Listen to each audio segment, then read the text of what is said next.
All right, we are live, I do believe. Thank you for your patience. Let me know in the comments section if you have audio or if there are any issues.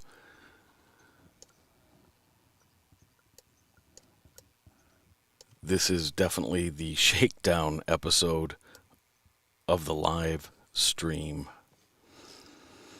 I'll be working through some technical issues. I have everything set up that I need, but yeah, there have been a few issues. I had it set up so I could use two screens with my iPad as one of them, and apparently my iPad just bit the dust. So that's the end of that. I also will be taking calls in a little bit as well. I've got a phone hooked up, ready to go. I'll give you the number momentarily. Louden my mic. All right. How is this? Is that better? Am I in there? All right, where the hell have I been? Yeah, well, we'll get to some of that stuff. I have a bunch of things planned for today. Some of them I'll push until next Sunday's live stream. I guess that's the first thing I want to say is, yeah, I am back next week. Towards the end of the week, I'll upload the first new video or episode with Cavassier in it in 2 years. So the channel is back. It's taken me a long time, and I appreciate all the support. I've gotten a lot of incredibly kind messages, a few not so kind, but I appreciate those as well. And I didn't want to come back until I could come back and be full strength, be able to do this damn thing regularly, get the content out there. And for a lot of different reasons, it just wasn't possible. I tried to a couple times. I tried to force it, and it wasn't happening. Still not a perfect situation. I don't have a regular place to do live streams from. So yes, I am in my vehicle. I built a desk in the back seat of my Jeep, and I'm parked outside the town library, where pretty much the only place in my area that has good internet. On my property, I have very sketchy cell service, which is the only way I can get internet. And that's even with a $1,300 booster I bought. So anyway, yeah, I believe the term is efforting. I've been efforting to get back and be with you people. You people. You know what I mean. To be with everyone, get back into this community. Yeah, we do have a lot to catch up on. I'm checking out. I'll be reading the chat board as I go on. I'll try to answer some questions and touch on things. And so this is pretty informal, just winging it. As I said, I had a lot of things not potentially, they were planned. I can't do some of it because I don't have an extra screen. Anybody who's done live streams can maybe understand that you try to do video, you try to bring clips in, you try to do all that stuff, and you just don't have room to monitor everything and do it if you only have just the one screen. Looks like everything is healthy, so I will just assume it's going to stay healthy, and I'll move forward here. Yeah, so where have you guys been? What have you been doing?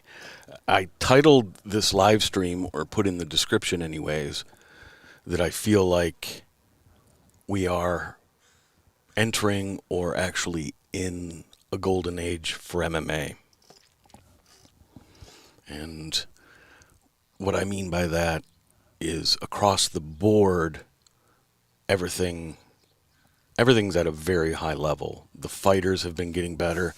Think back to the era just before the UFC signed with ESPN, and before what's the term? Before they signed with ESPN and before the UFC started the Dana White Contender Series. At that time, there was a lot of chatter about MMA saturation. Even the diehards were bemoaning a bit that, maybe the product was getting watered down. And then I don't know that there was one thing that happened, but the end effect ended up being Bellator's gotten better. It wasn't that long ago Kimbo and Dada 6500, whatever his name is, were the biggest draw Bellator could put out there. And maybe they still would be the biggest draw, but that's a ratings issue.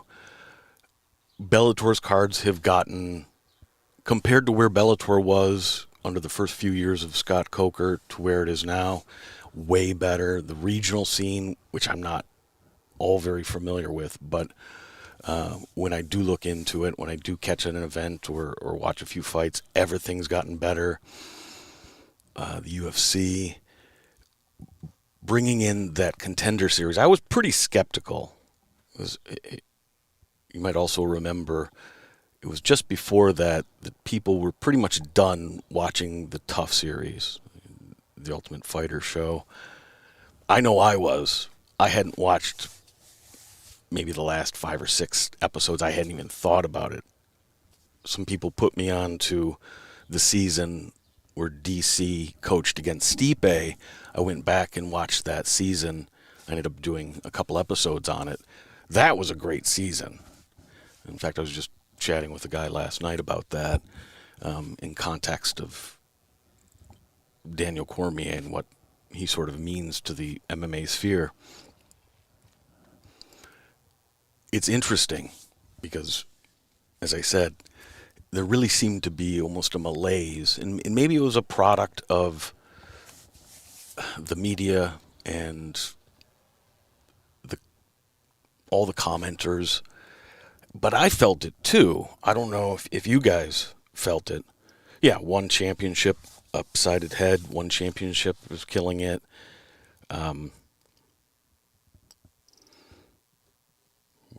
Checking a few more comments to see if other people have examples.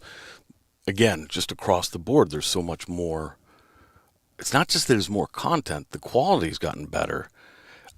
While I was gone over the last 2 years, I didn't walk away from MMA at all. In fact, that was that's about 50% of the issue. Was I had a lifestyle, I had a lifestyle built around all these other things, and I was really trying to shoehorn something that started out as a project or a hobby and became way more. And that's a big part of what I've been trying to work through. So I'm a little distracted because there's a lot of traffic coming through right now. Anyways. But I know at that time, watching an entire UFC card was, I'm speaking maybe 2.5, 3 years ago, it was rough. And people didn't look forward to every card. I think part of the overall general feeling right now, where people are so much more enthusiastic, at least that's what I'm seeing. I don't know if you guys feel that way. I don't know if you're seeing that. I think part of it, of course, is because everybody got locked down, and particularly the UFC was a beacon of hope for people during the darkest period where there were no other sports. I can imagine that alone has probably grown the overall footprint of the UFC and potentially MMA in the sports world. And then over the last 2 pay-per-views, with the UFC going to live full crowds and full arenas, I didn't expect to feel the way I did. I sat down the way I always do to watch UFC in Jacksonville. And when it came on and the first fight started and you could hear, and Bruce Buffer's talking and you can hear the crowd, I got chills. It was crazy. So I think that has something to do with the overall excitement. I think it's a lot more, though, the overall quality, because cards are very good. Even the cards that don't have a lot of names on them are still delivering great fights. And it wasn't that long ago that it was a bit of a desert, that especially the early prelims card, and then you had the prelims card. I think it was back in 2017. Maybe somebody will remember. There was a card in Utah, and that was the first card that I watched, and I said, wow. Other than a couple pay-per-views, it was the first fight night card that I watched that in its entirety, every fight was great. And it wasn't that I anticipated every fight, because some of the guys early on I wasn't very familiar with, yet every fight was good. And I've seen a steady increase in the overall, I don't know if you want to call it talent or proficiency of fighters since then. And now it's only gotten better. I did see a little bit of poo-pooing before last week's fight. But Jesus, even the first fight to open the main card is Hermansson versus Shabazian. And whether you thought Shabazian was going to be a future champ like some people did, or if you just thought, well, this is some crazy guy, and it's always fun to see Edmund and doing corner work, so I love watching Hermansson. But that was the opening fight. And the fight paid off. It was a great contest.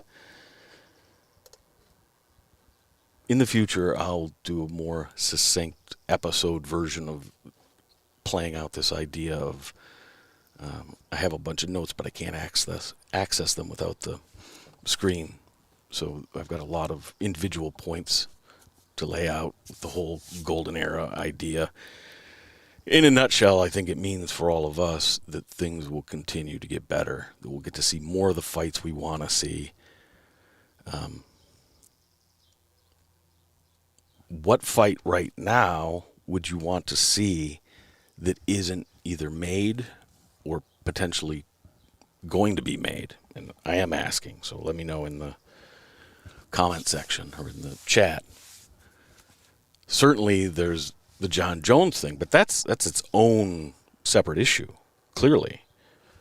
Jon Jones wanted to fight Francis Ngannou, or whatever his reasons are, we can get into that later, we would be getting that fight. We're getting legitimate champions in every division. You're not seeing, at least I'm not seeing as much just bold-faced favoritism. And even in Bellator, they're actually making some matchups now. It used to be anybody with any chance of drawing a viewer would automatically get put up against a can. Except for a few guys, Michael Chandler and the 7 or 8 Pitbull brothers, they'd fight at anybody. So, they weren't just fighting the toughest guy in whatever local town they happened to be broadcasting from that week.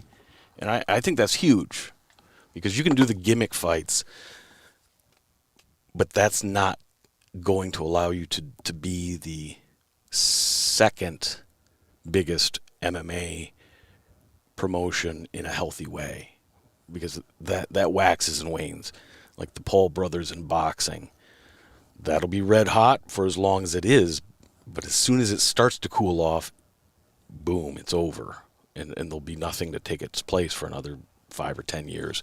And that's how I always felt about Bellator. But with them putting it together, and they haven't made all the right decisions, and sometimes they maybe made the right decision, but it still didn't work out. Like when they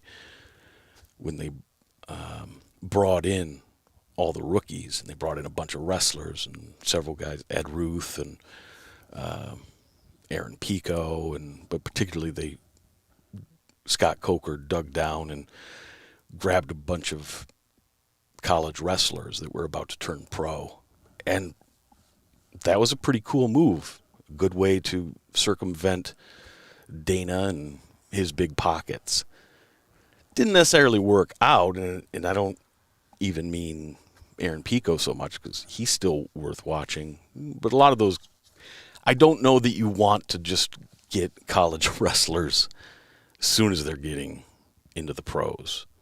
It doesn't make for a very exciting or dynamic matchup. So even if they're good enough to win, they're so early in the striking side of their career that they're going to be forced to just lay and pray, or it's going to be a wild slugfest, which can be fun sometimes, but it's difficult to build consistency with that.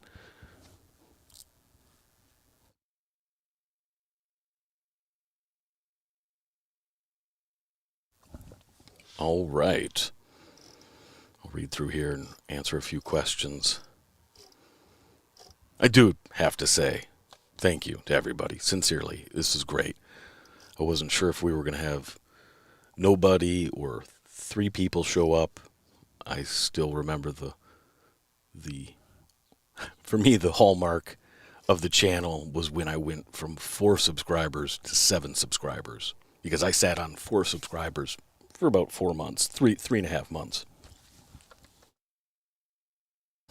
And unfortunately, I was on sabbatical, so I was giving 100% of my time to the channel, learning to do everything, teaching myself to draw so I could do animation.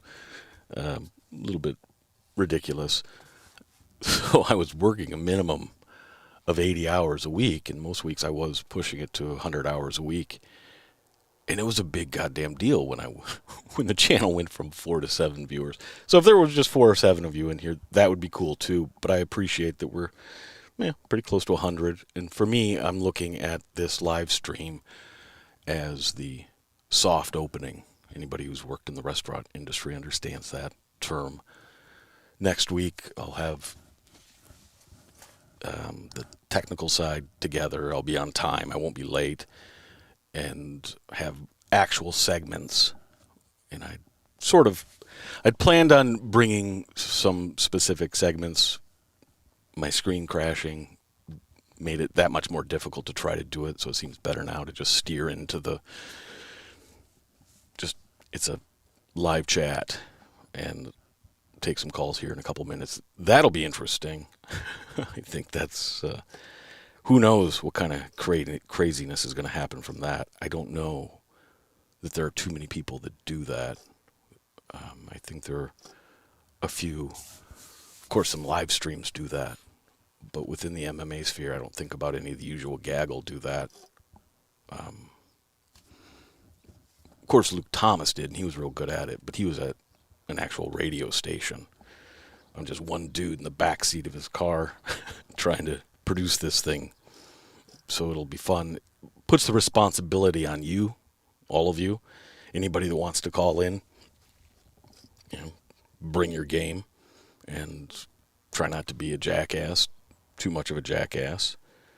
Because it needs to be interesting to everybody and a rewarding experience for everybody. So don't drag it down. But I don't expect people will. Reading through some comments. I'll work through the comments. Thanks to Adam Bananas, $5. He gave $5 before the damn thing started, and then I started an hour late. So hopefully he's still around. Thank you, Adam.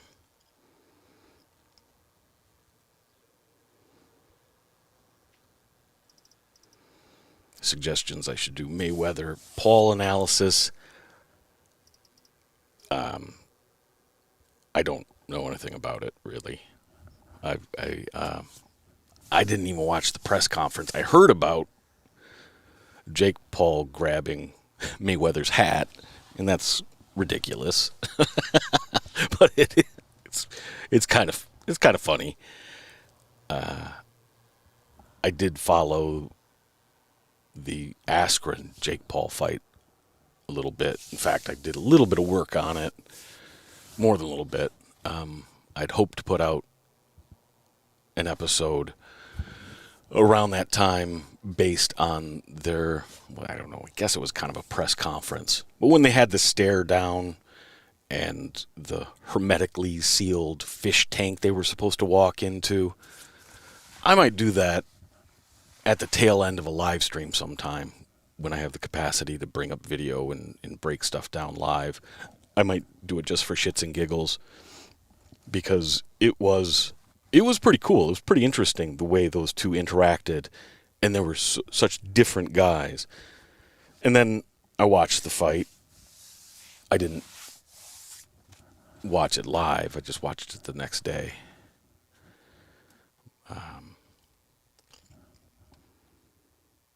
Not completely surprised. I didn't have a strong opinion one way or the other. I couldn't fix my mind on an opinion. I kept thinking that I should have a strong inclination one way or the other between Jake and Ben.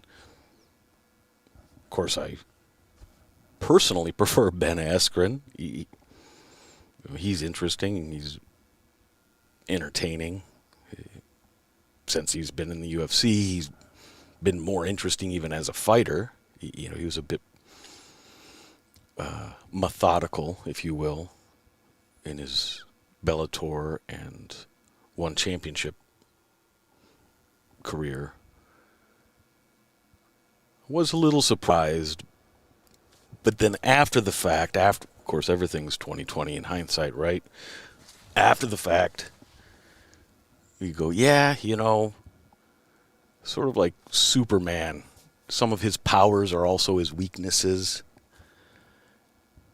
One of Ben's superpowers is that, just don't give a shit attitude he has. Now, he's not negative about it. He's not cynical with it.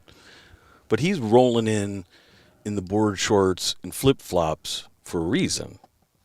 He's not going to let anything bother him too much. And there's a huge plus side to that. He doesn't get too high. He doesn't get too low. He's able to stay on purpose, on focus. And it served him well across many industries. And it seems like in retirement, even in financial matters and running his wrestling camps and his personal life, he seems to be thriving in all these ways. And that's one of the best attitudes you can bring. You show up with a positive enthusiasm, but you're not taking anything too seriously. You can work with almost anybody. But the downside, when you take that attitude too far, what does it mean to you if you lose? You have to, when you're at the highest level of competition, be it sport or even in the private sector or clearly in actual combat, you have to be cognizant of the consequences. And the consequences need to be serious in your mind, at least for most people. I've talked about it a lot. Everybody's psyche's different. And our psyches, make up for weaknesses, make up for trauma in the past and all the things. It's basically the interface between our genetics and its goals. So it'll mask things over because the real goal is for you to survive and to propagate. So part of Ben's mindset, part of his patchwork of psychological devices to help him cope is to not care too much. Again, I don't know how far he took that. It's kind of tough to read Ben in that way. There are some guys that just don't change. And for the people who are interested in the body language stuff that I do, which I don't consider myself a body language expert, I just either see something or I don't, and then I try to analyze it. But for those of you interested in it, for me, it's all about deviation from a pattern. So when I see somebody like Ben Askren, who is almost always the exact same, there's not a lot I can read from that. And part of that is his persona is so strong. When he's in front of the camera, you're just not going to shake the guy. Who has? So it's very difficult. I think that's, thinking about it now that I've talked about it out loud, that's probably why I couldn't get any grasp on who was going to win the fight. Because from a technical standpoint, what are you going to break down? You're going to break down 10 years of Ben's career where he was basically a non-striker. You're going to break down 2 or 3 fights from Paul or training footage. To me, there was no data to be gleaned from any of those sources. And then my last-ditch go-to, if I don't have any actual data, is to, okay, let's go to the interviews. Let's see how they act. As I'll typically say, even though I find it interesting and I think on some level important to look at the psychological side of things, most of the time it just tells you what's happening on the stage in the moment. It's difficult to get enough information from that you can put with any confidence on the fight. Occasionally you see it. If you go back to the Gastelum Adesanya fight, I even did an episode on that. And I could tell that Israel was way off. He was way different. It was easy to see how confident Gastelum was, but Adesanya was way off and ended up being, at that point, the first real challenge he ever had as a fighter within MMA. And then come to find out he had an injury that he was hiding and concerned with. So I wasn't surprised when I heard that, because it explained why I saw such a deviation in his normal set of personas. And Izzy's an interesting guy because he has several, you can call them masks or personas or however you want to think about them. And he's very fluid and comfortable and playful. He'll bounce back and forth. Like the whole thing where he got Ariel Helwani to start calling him Israel Adesanya. I don't know if anybody quite gets that. Ariel certainly doesn't. That was a joke. That was a troll job by Izzy. Which is why when it finally came to a head, ESPN had gone to Ariel and say, look, every broadcaster is calling him Adesanya, like every broadcaster has for the guy's entire career. And he's had, almost 100 fights between kickboxing and MMA. Nobody's ever called him Adesanya, but you do. And apparently Ariel finally acquiesced and said, well, I'll say it wrong because everybody else is saying it wrong. So I'll just go along because we have to have continuity. But ask yourself, would Jon Anik, the guy who's the most fastidious with his words and proper pronunciation, would he go in there? He has a fighter meeting with Izzy every time before he announces one of his fights. You don't think he asked him, what do I call you? Is it Adesanya or is it Adesanya? Well, Izzy clearly told everybody and continued to tell everybody it's Adesanya. Plus they do all the fighters do recordings of their voice. So if Adesanya was pronouncing his name in this other way, it would be on those tapes, and that's how Jon Anik would articulate the guy's name. Anyway, it's just kind of funny to me. Very funny that he completely hoodwinked Ariel into calling him the wrong name for a couple years. I remember on the show when he brought it up the first time. And I thought he was being a little funny with it, but it took a while for it to play out. Anyway, I just found that very interesting. And that's use of persona as well. Izzy's also very self-aware that he's doing these things.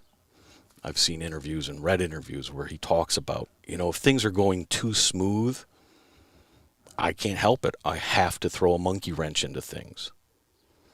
And I believe that's one of the bigger ones. And to me, what's so cool is Izzy never came out and made fun of Ariel after the fact.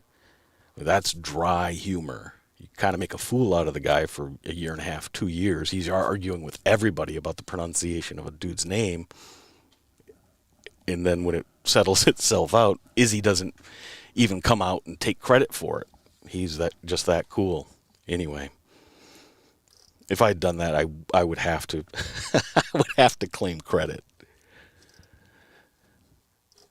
Looking at the chat. All right, the sound is still good. Everything's going good.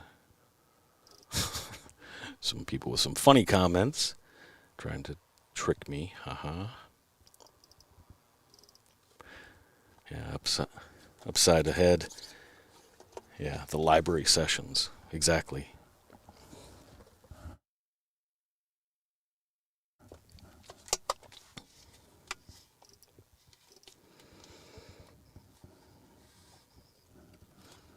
Yes, I am going to hit a couple Real Snitch Mob Hitta asks about a few different topics. Thoughts on Jon Jones, his beefs with Khabib since retiring, and pound for pound status, is beefing with Chael. Yeah, definitely I'll talk about Jon Jones here in a little bit. Answer a few more questions, and I think I'll take a call. I don't know. Maybe it'll be weird.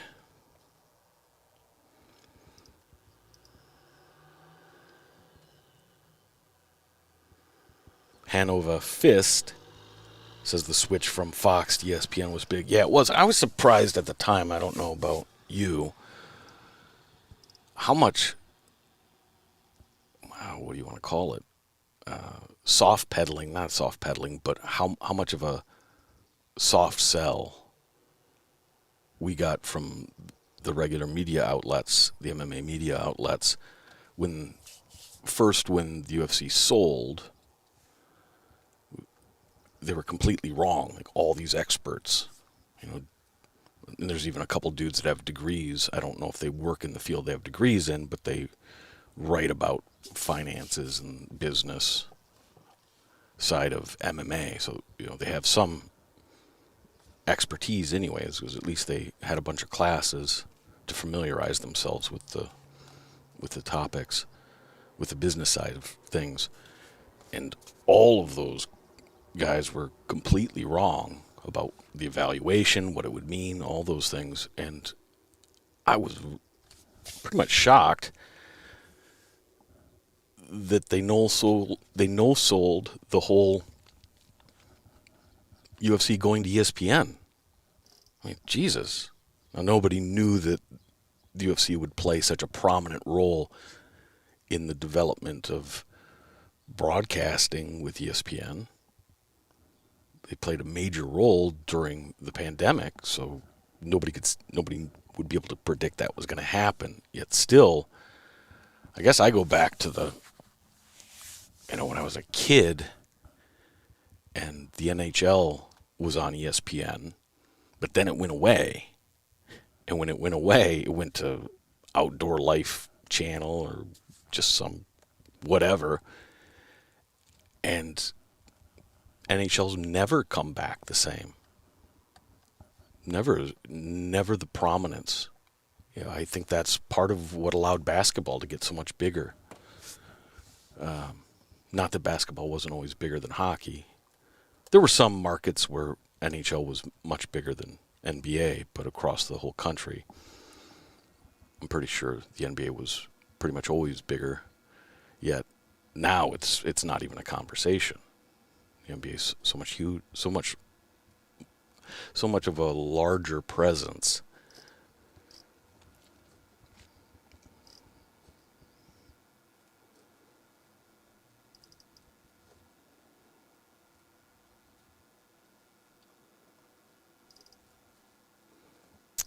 Yes. Oh, the other thing I did want to bring up. No, I'm going to get to a few things here first. John Morgan versus CM Punk. Oh, the Khabib versus GSP story or non-story. I'm not sure where that is now. I know it had just come out that Khabib's manager, Ali, let it slip or intentionally put it out there on Mike Tyson podcast that Dana had called and asked if Khabib was willing to go at 165 against GSP. Well, I can answer that question. No, he won't ever fight at a different weight class. Khabib has too much. It's not he's afraid of anybody. He has too much to risk. And what's the upside? In that way, Khabib is right. He thinks like Floyd Mayweather. He's not going to fight anybody in their prime if he can avoid it. He's not going to fight anybody at the weight class that would be best for them. There's nothing wrong with that. That it's a selfish sport. You should be a selfish person. Meeting somebody halfway, why would you do that if you don't have to? To me, there's virtually no way Khabib would come out of retirement to fight GSP at a heavier weight than 155. I don't think the belt matters. Sure, if he came back, he would want to get the belt at some point if he was back permanently, but I don't think he's coming back permanently. I do think there's a good chance Khabib will come back. I can imagine a few different scenarios where that would happen. But it was a perfect storm when he retired. The fact he dragged it out and played coy and I'm retired, I'm not retired. Khabib could have easily come out and reiterated that he was retired and didn't for a long time. So, and since he had had so much attention up to that point, it's not like he'd been retired for a year and then he was teasing a comeback. He wasn't doing, in fact, I don't think he was teasing the media at all. He just wasn't shutting down the speculation like he could have. I don't think he was looking for attention with that. I think Khabib had something in mind he might want to do and was waiting to see if it would happen. To me, I think it was waiting to see if Conor was going to beat Poirier. For Khabib's standpoint, Conor's maybe not the easiest fight, but I don't think he feels that there's any credible threat from Conor that would take away his O from Khabib's standpoint. Having been in there for almost 4 rounds with Conor, whatever confidence he had before the fight, it would only be that much greater after he handled everything. And don't forget, there usually are multiple effects to any event or any instance. So you can take the 3rd round. Oh, Conor won. Okay. It was mostly stand-up during that round. But as many people have pointed out, Khabib held his own. Khabib wasn't in real danger. And Khabib has definitely... It's not that his offensive striking is any great shakes. It's... Joe Rogan wasn't wrong during the Ally Quinta fight saying that his striking is amateurish. It looks amateurish. Yeah, it does. But his use of the striking is not amateurish. Khabib uses striking to salt away a round, to, of course, he uses it to set up the takedown. We saw that against Barboza, and we saw it against Conor. But that 3rd and 4th round, and I just rewatched that whole fight a couple days ago between Khabib and Iaquinta,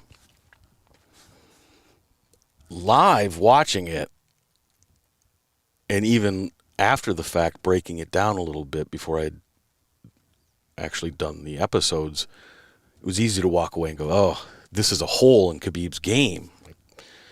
Al wasn't able to capitalize, but, Khabib was, you could see he was vulnerable, but he really wasn't.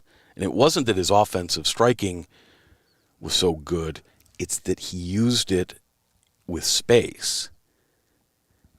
For the most part, he's not trying to hurt anybody with his hands. He's not really trying to win around with his hands. He has a different purpose. It's to catch his breath. That's why he doesn't sit down on his punches. And they look a little wild, a lot of them. Now, his jab, he's developed that. You can tell he's actually worked on that. It's when he's throwing the hooks, it gets a little googly with the technique. But he's also, for the most part, not overcommitting with those things. So he's not burning that much energy. And go back and watch that fight. Just how, and the same thing in the third round against Conor. I mean, that looks like, if you squint enough, that looks like Floyd Mayweather.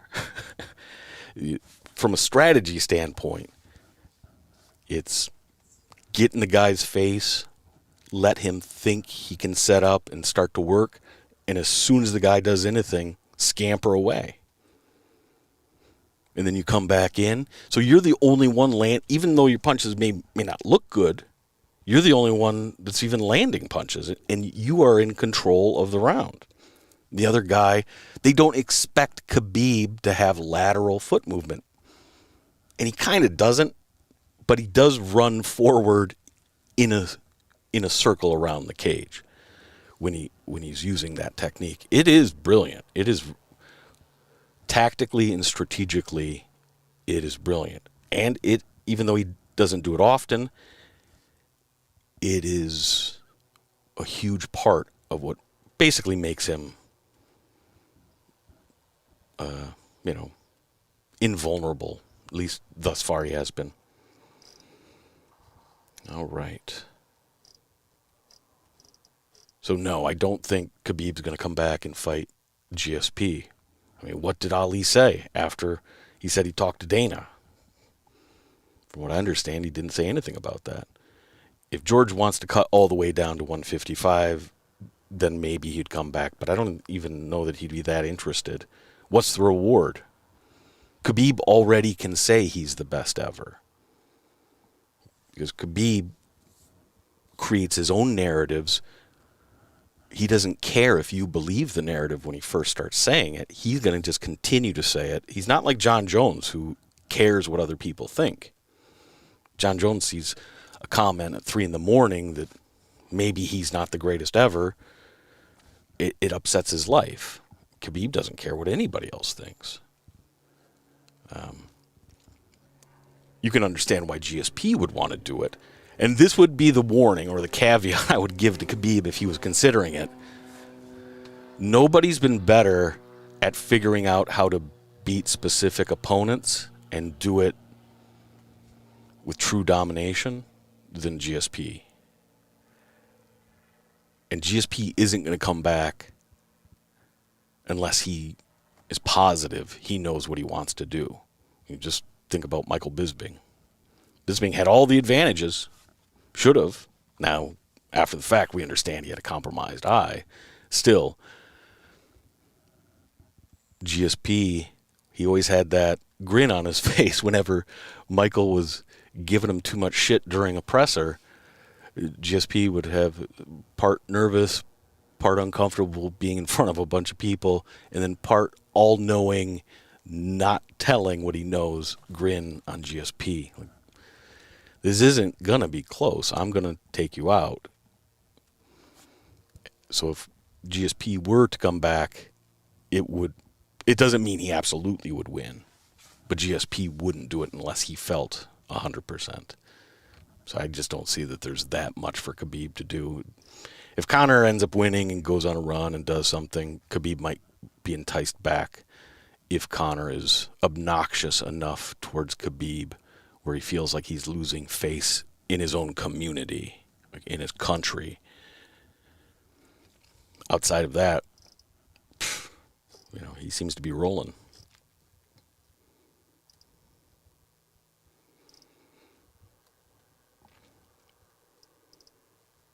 All right, let's try this. We are 45 minutes in, and I was saying to myself, I wanted to keep it to 90 minutes, but it'll be up to you guys. It might go a little bit longer. Let's go to a call.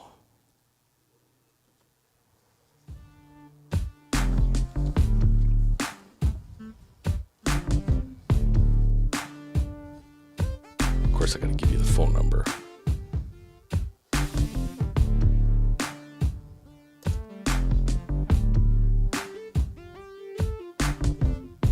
There we go. This is my call-in music, apparently.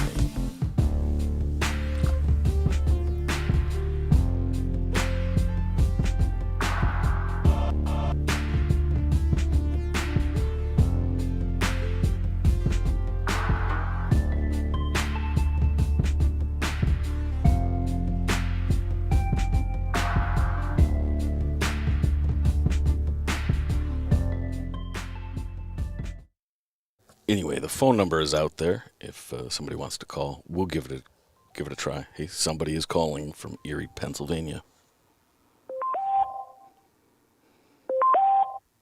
Hello, you are live.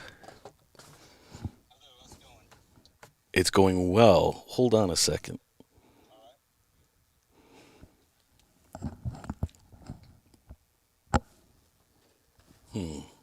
Something's going wrong. I can hear your voice. I don't know if other people can hear you. Okay. Yeah, go ahead and tell me who you are and I'm Pat. Pat Vincent, chat. Pat. All right. It's about GSP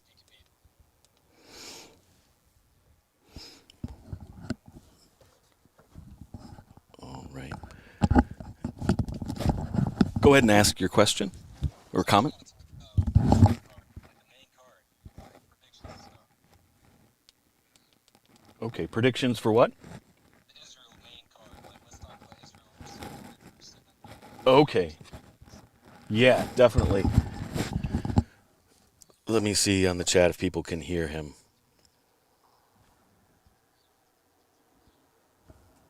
Okay, it sounds like he's on the phone, but not on the computer. Yeah, that's what I hear too. Which is okay. We can still talk through it, and then I'll not take more calls until I get this fixed.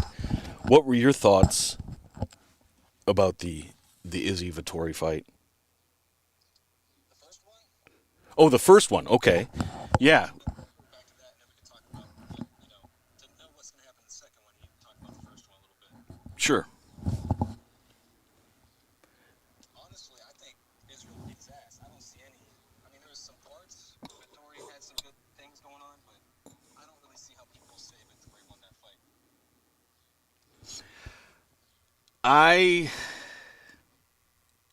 At the time, I gotta get my mic down here. At the time, I thought it was super close, but only if I was looking specifically as just like a very technical judge, which I don't think most judges are super analytical. You can't be. It happens too quick. So I was looking at it from that kind of remove, and I wasn't surprised when it was a split decision. The one takeaway I would have is I thought that if they both had the same amount of popularity, Vettori might have gotten the nod by one more judge. That's a good point. But at the same time, it wasn't a robbery. And what was that? The second or third fight for Izzy. So I'm going to hold on one second. I'm going to try to get the Bluetooth going here. All right, what do we have now? Okay, I can hear you. There we go. Now All we're right. good. I got you on there. Perfect. Sorry for that, and thank you, man. Thank you for taking the bullet on this one. You helped me figure it out. And you said your name was Pat? Yeah, I'm Pat. All right, Pat. So what are you thinking now about the fight? Dude, now it's a whole different ball game, dude. I hadn't really watched Vettori really until that fight with, I think Hermanson, right? He fought Hermanson. Dude, I watched that. I just happened to watch that card because it didn't look great on paper. I was just bored. I was like, all right, let's watch it. That was the craziest fight I've seen in a while, man. Vettori was vicious. I mean, absolutely vicious. If he can implement that same game plan against Izzy, which I don't know because Izzy has really good takedown defense, it's going to be hard. But if he can put him in those positions, I think it will be a totally different ballgame then. I agree with that.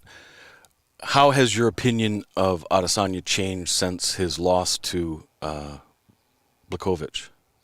Honestly, it's only improved my opinion on him. I wasn't a big Izzy fan. I respect like how good he is, but after he took that loss kind of in a McGregor-esque way, I mean, I only had nothing but respect, and I think that's only going to make him mentally stronger. And honestly, it was a good idea for him to go do that before this because he needed to get a taste of what the possibilities of getting taken down and everything like that, especially with a bigger guy. And, you know, it only helps him, I think. I agree. Yeah, I fully agree with that. And I liked Izzy, and I liked him for a lot of the reasons I've talked about in the past, being such a he's a self-critical guy. You know, he knows what he's doing outside of the octagon as well. So to me, he's very interesting. But I have a general skepticism for anybody coming over from kickboxing. We just haven't seen that many work out. Even the guys that are fun to watch, they hit a ceiling, and it's not in the top 5. It's usually not even in the top 10. So I kept waiting. Izzy's first fight was against the lowest possible competition in the UFC. Nothing against that guy. I don't remember his name. I think he was a British guy. You know, and you know when the British guy's diving for the ankles for a takedown, this isn't going to go well for the dude. And I think he had 2 fights in the UFC. He lost them both and was gone. But then Izzy immediately jacked up his competition and was doing better. Watching that first Vettori fight, I thought there was definitely a chance that somebody would utilize. In fact, I thought that's what Gastelum was going to do. I thought Gastelum was going to take what Vettori did, but I thought he could do all those things better. I thought he was a better wrestler. I definitely thought he was a better striker. I thought he had a better mind. Vettori doesn't come off as the most stable guy or the most maybe overly intellectual when it comes to his approach. I've come to believe otherwise now with Vettori, perhaps like you, with his recent performances. I mean, the guy can grind a game plan, and I think he did that against Hermanson really well. So I think in this fight between Vettori and Adesanya, it'll be very interesting. I think we'll know a lot in the first round. Yeah. And that's true with a lot of fights, but maybe even the first minute. Go back to the Paulo Costa fight. You knew real quick, the small percentage of people who thought Paulo could win knew he wasn't going to win a minute in. The guy he was a fish out of water against Izzy. Yep.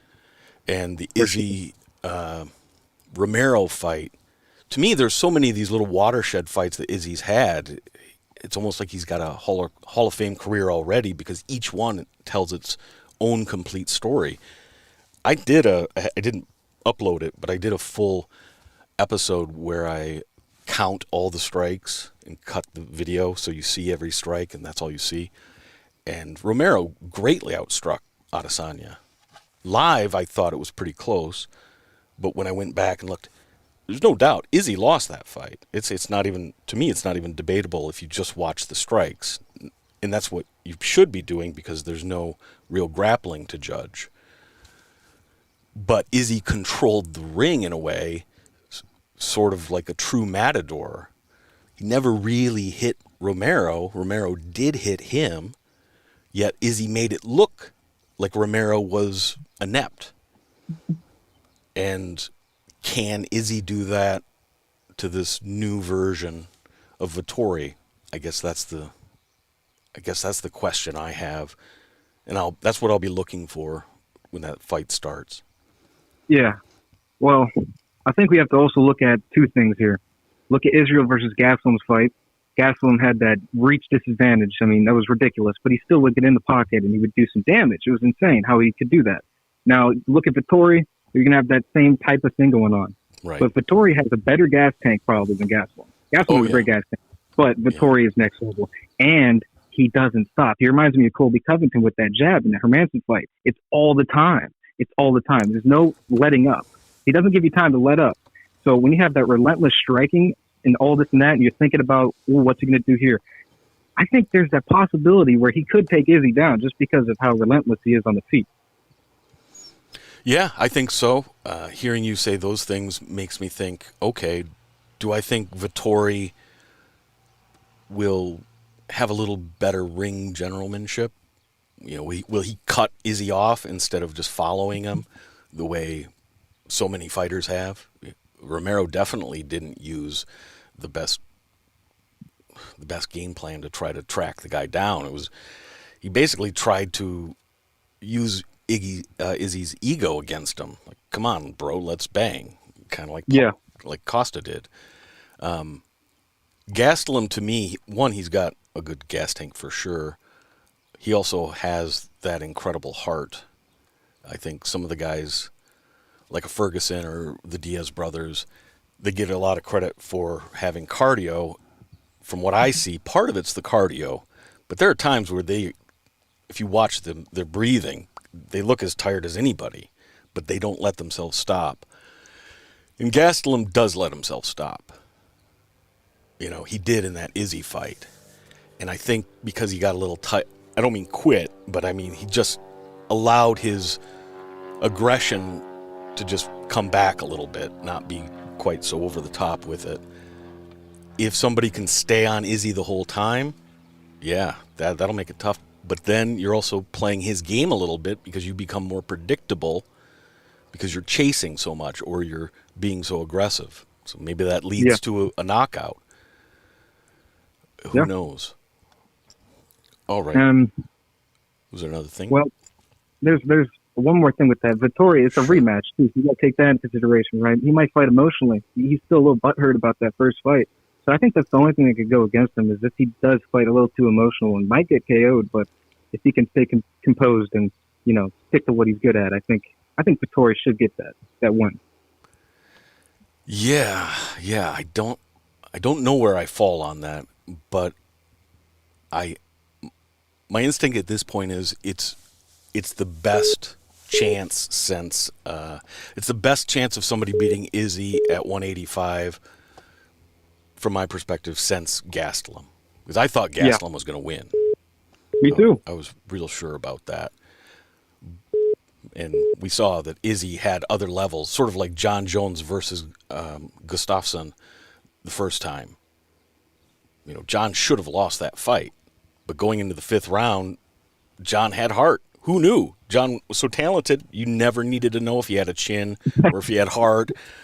Most dudes that are, at least in my experience, even going back to high school, the very best athletes, the ones that were good since they were 6, a good portion of them fold under pressure.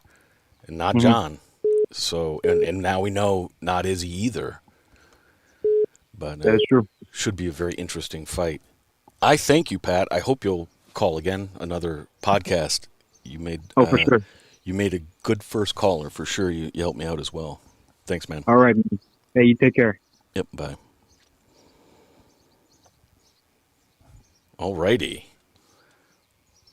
Well, that was way better than that was way better than I had any right to expect or hope for. Nice job, man. Nice job. Hopefully it wasn't too awkward in the beginning of it with the technical side. But that was my idea for doing this particular live stream. Sort of like a shakedown cruise with a sailboat. If you're taking it on a long journey, you need to take it a short journey first. And so now I know how to do the phone-in thing. I'll do a couple more. Go through the chat section here.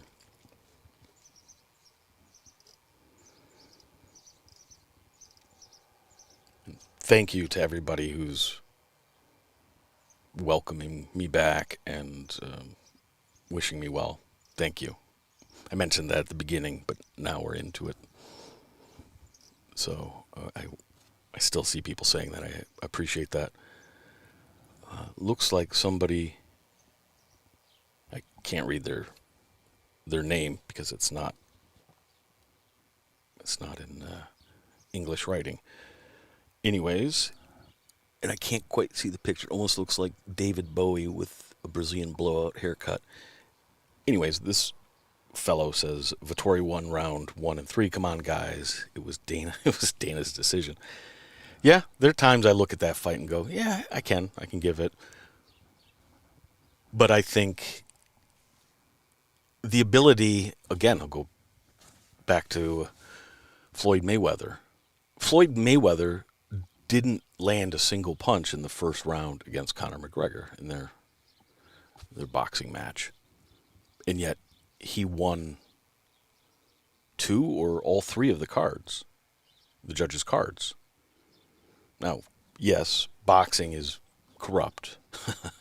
And even beyond the corruption, there are way too many bad motivations that are allowed to persist within the sport. So even if it's not direct corruption, it's indirect corruption. Like if you want to be a judge of if you want to be paid to be a judge at Floyd's next fight, you better give him all the benefit of the doubt. Still, if you take away the potential cynical or corrupt aspect, Floyd was able, through his body of work coming into the fight and his ability to move around the ring in that first round against Conor, he sold to the judges that he was the one in control. Now, that's not how the rules read. It doesn't say anything about... It's not like watching a movie. It's supposed to be more like, not exactly science, but it's supposed to be more like being a clerk at a grocery store. If somebody puts it on the counter, you run it through the scanner, and then the number that comes up on the register is what they pay.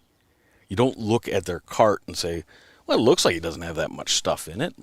How about $30? But we do have to be honest with ourselves, I think, and realize that judges, as we all would, because we're human. If I was a judge, I would have some of the same issues. You can't help but be dazzled by certain fighters. And Izzy definitely has that. He has an aura about him. So he might be able to... that's part of the reason I don't have a big problem with him getting the decision in the first Vettori fight, where if I was pushed, I would say, yeah, I thought Vettori won. Anyways, next.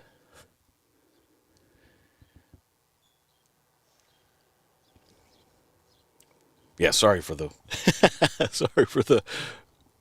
slam on British wrestling. Doesn't mean that all Brits can't wrestle, but there's that Gundy guy. He just displayed his wrestling.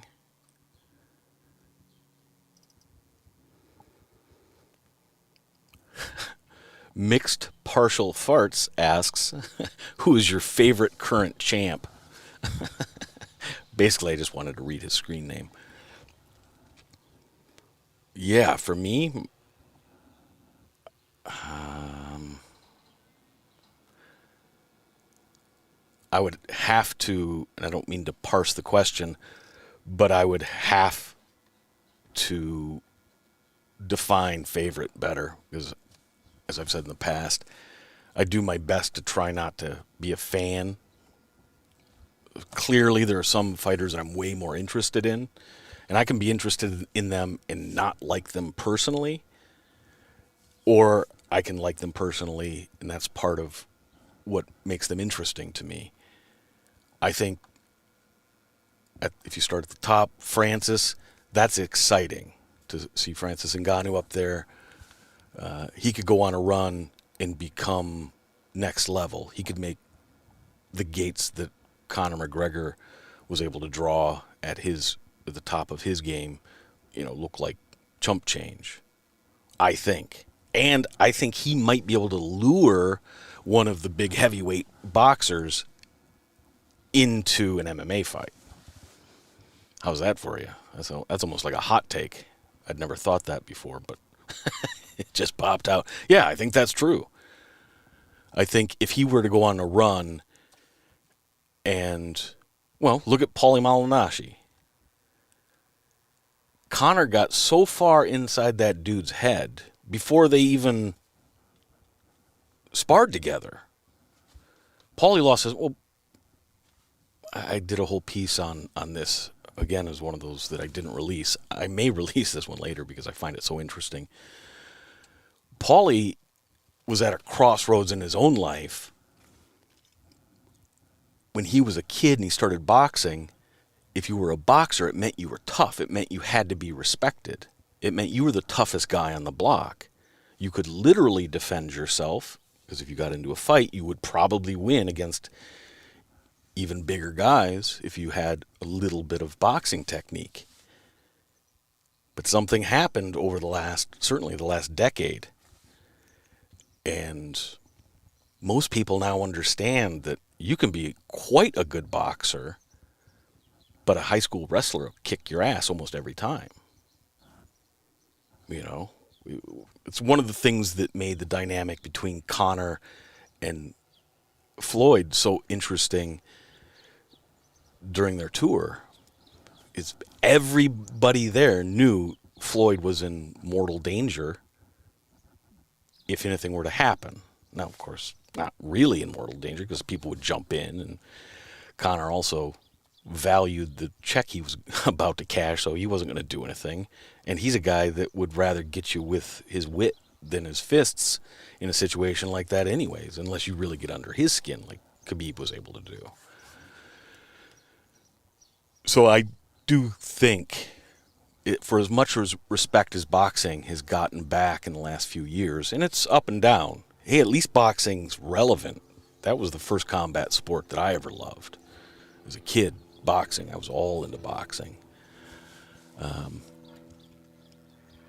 Over the last few years, definitely with the Wilder, Tyson Fury matchups, those were getting close to being real elite events again. Must-watch TV, must-watch pay-per-view. And I'm not as big on Joshua. To me, he's a bit of a Ken doll. He's got the perfect body. If you were shooting the cover for GQ, you could not find a better man or certainly athlete. I don't know a ton about him personally. He doesn't come off as very charismatic in what I have seen. Good boxer, fine boxer, but not the kind of guy that's going to capture the imagination around the world like a Deontay Wilder with his power or a Fury with his antics and his personality and his charisma and all that. But those guys are all pretty big, and if Francis goes on this crazy run, there's not going to be a person in the world that thinks Wilder or Joshua or could beat Francis in an MMA fight. Again, that would be just like McGregor and Malignaggi. Sure, Paulie could probably win. Well, we now know, after seeing him against Artem, we know what would happen if it was in anything other than maybe like an Olympic-style boxing match. Paulie just can't handle a guy with power, even if he's got terribly short arms. Anyway, so I think that's interesting. And even if that doesn't happen, I got off on a tangent there. Even if boxing doesn't get sucked into the magic that could be with Ngannou, we might be looking at a really great run here from him and just absolutely solidify himself. Look, he's already, at worst, third greatest heavyweight of all time if you're just looking at his resume. I'm not talking about, hey, let's wax nostalgic about, Fedor fighting a 7-foot dude probably in a fixed fight in Japan. And that's not to denigrate Fedor. Great fighter as well. And definitely at his time, he was the greatest, not just heavyweight, but the greatest MMA fighter during his prime. Unfortunately, he had a short prime, and it didn't include being in American organizations. So that makes it difficult. But look, Francis retired the guy that everybody had thought was the best ever in the UFC, Cain Velasquez. The way he was able to come back and beat Stipe, I don't think, other than a few people around the Cleveland area, who thinks Ngannou isn't going to win if they have the rematch. So excited about that, the possibility of what could happen with Ngannou, which I think could lift the entire sport that much higher. I guess that's why I spent so much time talking through that answer. Light heavyweight, that's not quite as dynamic at the moment. A lot of that has to do with Jon, right? Of course. I've liked Jan for a long time. Even when he was going back and forth between wins and losses, I thought he had a little something. Not saying I thought he was going to, definitely didn't think he was going to be champ, certainly not at 205. But I saw more. I wasn't at all surprised when he was able to beat, I'm not going to remember his name. You will remember, though. Jimmy Manuwa, there we go. Wasn't shocked by that. Wasn't shocked by the Luke Rockhold. By that time, he was getting up a bit of a roll. So, there's still some interest, and there are definitely good fighters at 205. I just think it's not the perfect. It's a division that's not in the perfect balance. It doesn't have a prominent or charismatic or long-serving champ, and the potential contenders. It's a little funny. Glover's older than Methuselah. Even love the guy. Excited for him. Real happy for him. That I want to see that fight, and I think he should be the one fighting for the belt next. But be fair, even if Glover wins, he's not going to be in there for long. He's in there for a good time, not a long time, as they say. And there's something mitigating about every contender right now at 205. And then you have the looming specter of Jon Jones, which takes away some of the legitimacy of the division, as like we saw when DC held the belt. 185, Izzy's fun. 170, Usman. It's interesting to watch Usman because he's really come into himself. That's a guy that is very interesting to analyze. I really enjoy, and I guess I mean more the psychological side, because he gets credit for being a stoic and being patient. I think he doesn't get as much credit for being an attentive student. To me, he's a little bit like Justin Gaethje. There's no way either of those guys could set up your DVR. Be lucky if they could heat up your coffee in the microwave. But very willing, cognitively available students. And you see that throughout Usman's career. Going back to the Tough Run, which I didn't watch at the time, but I've seen the fights. He was rough, real rough. Just no polish. Even his wrestling, you could see he had all the skills, but he didn't have the flow. He didn't have, to me, that tough season I thought was pretty bad, what I saw of it. The only thing worse was that tough China season. Ooh. I didn't watch the episodes, but I did see the event where there's 4 or 5 fights, and that's the worst fighting we've ever seen in the UFC. Even going back to watching a sumo dude fight a midget. That's and I thought the level of competition during that tough season between the two gyms was not that the athletes weren't high level. Most of them were, and clearly Usman was, simply from a standpoint of having a complete set of MMA skills. Nobody did.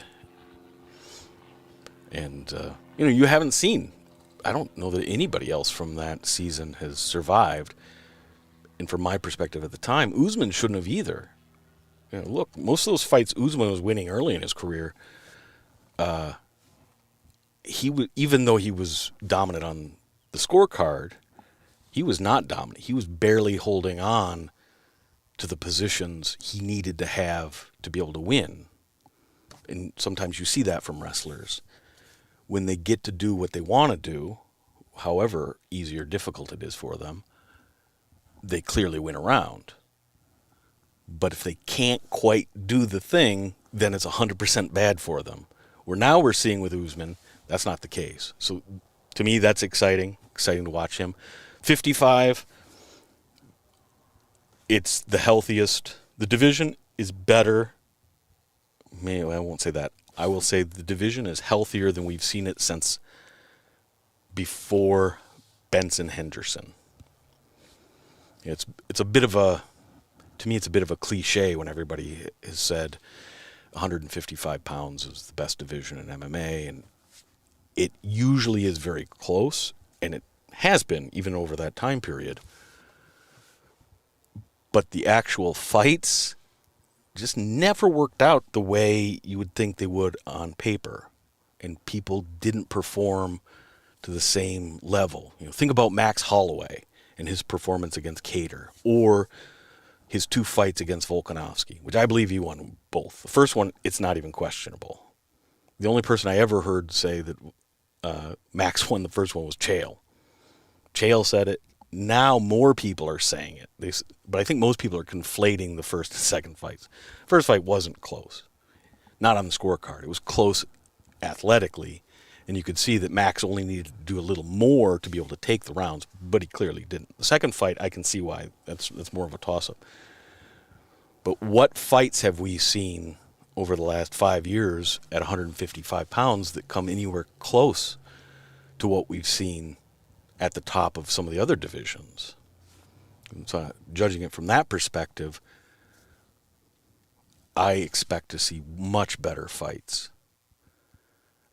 Certainly at the top, at the very top of the division.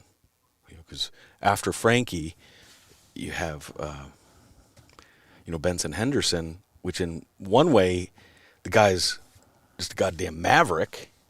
He's an inventor. Nobody has ever really fought the way he did, but he was the kind of guy who essentially, he was like a very technical chess player in that he would put all his energy into creating a stalemate, and then out of the stalemate, he knew that you would lose so much of your energy and your attention because it was boring that he'd be able to get the win. He'd be able to eke it out. And kudos to Henderson for doing that. To me, it doesn't lessen his what he was able to achieve. Go back and watch his title fight against Nate Diaz. Ugh, horrible. And the whole low leg, that calf kick that he popularized, or at least brought to everybody's attention. He didn't know what this was going to do. He was doing it because it was more difficult. He was able to slide it in there. Guys didn't expect it. And he was a point fighter. And I don't mean that in a derogatory way. It was one of the ways he was able to accrue points. Again, really smart. It's one of the things I always respected about the guy. But not fun fights. Not the highest level of fun we could have. But with Oliveira at the top now, very exciting. Very exciting. I don't normally feel as confident about a title fight as I did about that one. I was pretty goddamn sure Oliveira was going to win. But I only felt that sure about a week before the fight. because that's when I went back and I watched a lot of his fights and paid more attention to his interviews. And I got to say, I'm actually ashamed at how completely I overlooked Oliveira his entire career. I always enjoyed it when he fought, but I never took him seriously for whatever reason. I just didn't. Now, on the last 3 or 4 fights of his run to the title, sure, now everybody's aware. I pride myself in seeing things that aren't obvious. It's not even that I pride myself. It's what I try to do. It's what's so compelling to me. And here's a guy who's a true genius in what he's been able to achieve. And the best I can tell is I got an opinion of him so early in his career, I thought, well, he doesn't care enough about his profession to do the professional things. He doesn't make weight.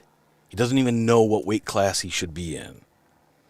He doesn't learn the language of the place where he lives most of the time, because this is where he's training. I thought he was training in America like most Brazilians. I now understand that for the most part he wasn't.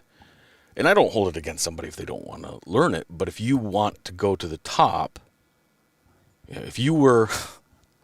People get funny about this when somebody suggests they should learn the language.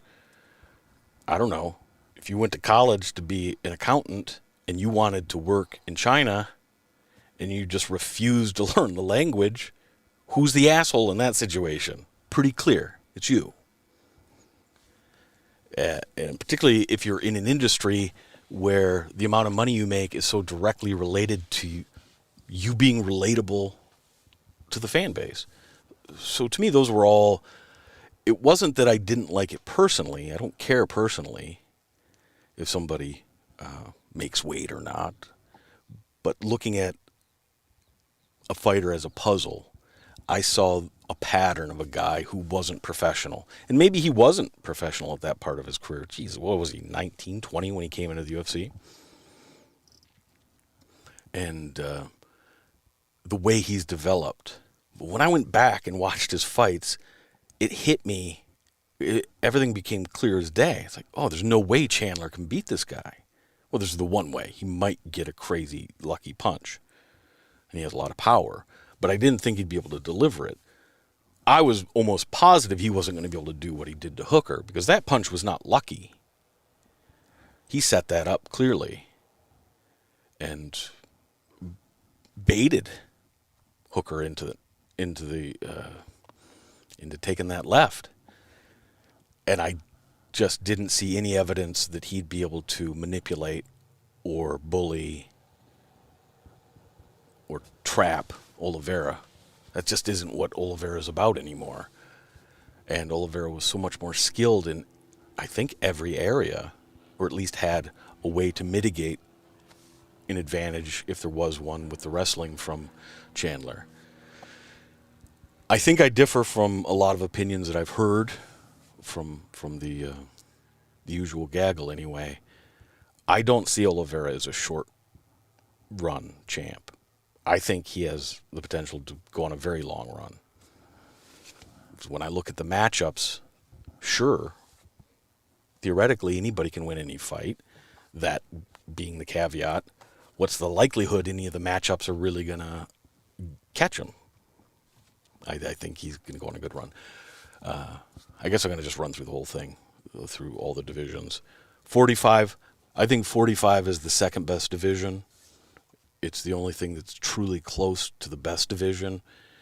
And it's my firmest assessment that 135 pounds is the best division. I don't think it's super close. Number 2 being 145 pounds. And then there's a big gap. And then it's either 155, 170. People can make the arguments they want to make. So 145, great. The fights that are going on there, part of the way I judge the overall strength of a division is even just the potential of the matchups. Max against anybody, Volkanovski. Now, I think I've been on the Volkanovski train or believed he had a lot of potential. I think I'm a bit of an outlier. For whatever reason, I thought the guy was special from the first time I heard an interview with him, at least the first long interview he did with Helwani. He did that before he'd made his debut, and it really caught my attention, back when Helwani actually did real interviews. And he panned out and had way more skills than I thought he had, and seems to be able to do whatever. And I think he has a perfect balance where he uses city kickboxing as an augmentation to his foundation, but it's not part of his foundation. I think city kickboxing has too many holes in their philosophy. I think the coach is a little egotistical. He absolutely lost the fight for Hooker, and at some point I'll break that down, because I actually did quite a bit of writing about that. Anyway, so Volkanovski's great. Ortega, how much fun. You got Zabit and Yair, and you just go through, I don't have the list in front of me, but you just go through the whole division. It's just matchup after matchup. Even Cater, after losing to Max, I'm still really excited to see how it goes next. Shane Burgos. That's Shane Burgos, Barboza fight. Tell me, in the chat, who here didn't think that was one of the best goddamn fights they'd ever, at least the most fun fight. And it wasn't sloppy. That was a banger that wasn't deficient in technical skill. That was great. And Burgos is definitely one of the more interesting fighters to me. And I find that division just has a lot of guys. It's a magnet. My attention keeps going back to 145. Then 135, as I said, to me, it's by far the best division. I think it's great. It clearly, a little weird that Sterling is the champ. That muddies things, and now he's rehabbing, going to be out for a while. It's disappointing the way that I'm not even talking about the actual incident, the knee or anything like that. Maybe at some point in the future, I'll talk about that. I definitely had some thoughts, but the after effect, that division was on fire. The way Sandhagen came back from his loss to get his redemption with some knockouts, and of course Rob Font, but then there's still Garbrandt, particularly more so before he lost to Font, but even so, Garbrandt's always a wild card. That's another situation. I think that's the worst coaching situation. This is a little aside. That was my takeaway from the Rob Font, Cody Garbrandt fight, is the very, very worst mistake in coaching Garbrandt could make was going to Mark Henry. And that's not a knock on Mark Henry as a coach. I think it's just a matchup problem. You have a guy that not only insists on, but demands the heaviest cognitive and linguistic load on a fighter's attention during a fight. They've got to learn all these codes and all this stuff. And I sort of pioneered an index, and I call it the Garbrandt Index, or the Garbrandt Scale. And it's a measure of in-ring cognitive ability, if you will. Cody is the baseline. So one Cody, a guy like Max Holloway would be like 12 Codys. So you kind of see the scale here. Absolute worst coach for Garbrandt. That's why he looked confused. When I saw him walk out from the back, speaking of Garbrandt, I thought, he doesn't look right. This isn't right. But then I thought, no, he's he's trying to manage his emotions. That's why he looks different. He's cognizant. He's worked on it. Okay, this is understandable. Then seeing him in the cage for the announcements, that was still wonky. That's not good. And he just had this, as the fight developed, you could understand what the look was. It was a deer in the headlights kind of look. But at the time I was thinking, okay, I think it's just him trying to master his emotion. But then you could clearly see from the fight, the guy was hamstrung. He didn't know what to do. He was lost out there. He's such a gifted fighter and great athlete. He had his moments, not that the fight was in contention, but he didn't get smashed. He was thoroughly beaten. If he wasn't such a great athlete, it would have been over in a minute and a half, I guess is what I'm saying. But he was about as out of sorts mentally as you're ever going to see a fighter. Maybe there are other circumstances that contributed, but from what I can gather, my guess is that's all mismatched with the coaching. Again, not because Mark Henry's bad. Clearly, he's one of the, very, I don't know about very best, but he's one of the better coaches. He's not a bum. He's had a lot of success and helped a lot of fighters. It would be 100 times better for Cody to go to Bang Ludwig to be his striking coach and and be teammates with TJ. That would be so much better for Cody. Anyway, at 35, and then Figueiredo and Moreno. To me, I'm just assuming Figueiredo's going to wash Moreno. I could be wrong. I'm not taking the rematch all that serious. I don't mean to be dismissive to Moreno. He has an ability to flow with the dynamics of a fight. He never really looks like he's dominating. And even when it looks like things are going bad for him, he has this ability to flow. So the guy, when I literally think about the fight, yeah, I think Moreno has a decent chance of competing. But when I think about it real quickly, my initial reaction is no, Figueiredo, because Figueiredo's special. That's clear. And he seemed off during the first fight. But then again, maybe he'll be off the second time too. Maybe it's cutting too much weight or whatever else.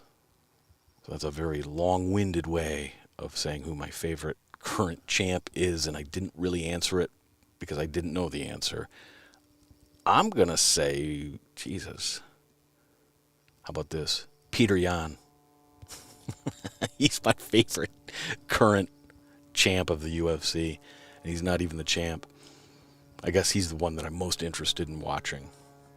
So if that's what favorite means, that's who it would be. All right, let's do another little call. We're going to wind this down. I appreciate everybody sticking around, and I'll answer a few more chat questions as well. Let's go to the phone.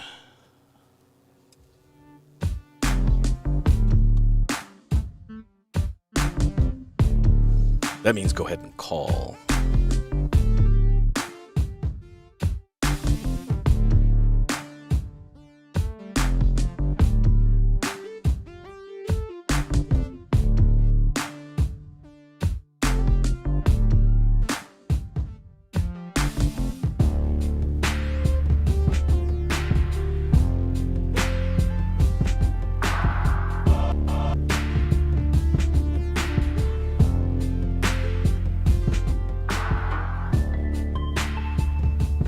If somebody's out there looking to call, go ahead and do so now. And we have one, Hollywood, Florida. Hello, you are live. What's your name and what are you about? Oh, hold on one second. Sorry.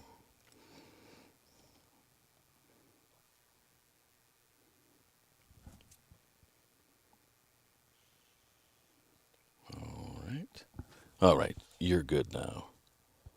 All right. just want to say, well, brother, it's good to see you back. Thank you. I did one of the first videos I saw from you was about Tony Ferguson, how he's able to thrive in chaos. And I don't know, looking at him now, I can't help but feel a little sad, if that makes sense. I wanted to get your take on that, see where you were at. Well, from a sad perspective, yeah, I get that feeling too. There's something a little sad. When I break down or try to break down what are the elements I'm sad about, it's not just that he's losing. It's clearly the way he's losing, and he seems to have lost something. I'm not concerned about him in the extreme, the way some people are, like, oh, his head's not right, he didn't recover from the Gaethje fight. I don't see evidence of that, but I think as an athlete, he's slowed down. And I think that was most apparent against Dariush. Because Dariush is the kind of fight, even though Dariush didn't fight the way he almost always fights, he went a very safe route, smart for him to do so. Tony should have been able to bring a little chaos, and he couldn't. And it was the first time I thought I could clearly see it was physically he wasn't as fast. He just wasn't as fast. His reactions weren't quite as good. That's what I think I see. I don't lay it at the foot of, taking too much damage. What do you think about that? I agree with most of that, but I still think that some element of that sort of mental toughness is still there, especially, when the heel hook was dug in. There was just that one microsecond where he just kind of let out like a little bit of a howl, but then just got right back to work. And the craziest thing, obviously he just walked it off at the end of the fight. Yeah. Which suggests to me that the mental aspect is still there, but the physical, I don't really want to lay so much at the physical either, because I'm one of those guys that believes more so in the mental than the physical. So I think that perhaps trying to rework the tool set is much more conducive to his game, which I was kind of happy about, that he went to Freddie Roach for the camp in order to work on the striking. But even then, it didn't seem like that really did him any favors, at least not so much as far as I can tell. No, we didn't see evidence of it in the fight. Not just because most of it was on his back, but even when he was striking, it looked like a slower, less, it's just a slower, less dynamic version of himself in the striking. He didn't. It's not like he was out there pumping a real pretty jab or something. Right, and I suppose that's where my next question would lead me. Like, what do you think he needs to do as part of like trying to get back into talking about being relevant, being the champ? Yeah, staying relevant. I think that is the question when it comes to Tony, is we can't get to the answers for some of the other questions, but this is the question that has to be answered, or he'll simply just not be a fighter anymore. Right. I've looked at it a lot, I'm sure, like a lot of people, and the one thing I would suggest that I think has a real potential to bring him back to relevance, and I think it's go to 170 pounds. It might completely backfire, but all the people that are saying, Kenny Florian, who I think is one of the very best at analysis, breaking stuff down, he says he lays it all at the feet of he doesn't have good enough technique. Well, he did. Is it pretty? No. Was it effective? Yes. Much like I talked about with Khabib. His striking technique, not pretty. Almost nobody has more effective striking than him. He just doesn't need that much of it. Same with Tony. When he was doing when he was dynamic, extremely effective. And at 37, 38 years old, you're not going to, even all the Freddie Roach time in the world, you're not going to turn him into an Adesanya technical type striker. That's not who he is. Right. So if you think you can't do that, what else are you really going to do? Is there some sort of a special matchup but as you pointed out, you don't think it's a mental weakness or something. I don't see any aspect of that. To me, Tony was on point, better than he's ever been mentally going into the fight and even coming out of it. Like you said, he held himself with pride after the fight. You could tell he was upset, right. but that's not a broken man. That's where people are getting it wrong with the Gaethje thing. I think they're disturbed by the very end of the Gaethje fight where he was clearly out on his feet and he looked wrong. But we've not seen any evidence of that since. So, yeah, the one thing that I could put my finger on is go to 70, go to 170. Tony always talks about that's where he started with tough. He's knocking dudes out at 170, maybe not having to cut the weight, maybe give him a little more power, maybe it'll help his chin. Do I think he's going to, if he got to the top, could he beat an Usman? That's tough. If he can't stop Dariush from keeping him down, he's not going to stop Usman, you'd think. But I think it could make him relevant. I guess that's the question I was really trying to answer. What do you think about that? I agree with all of that.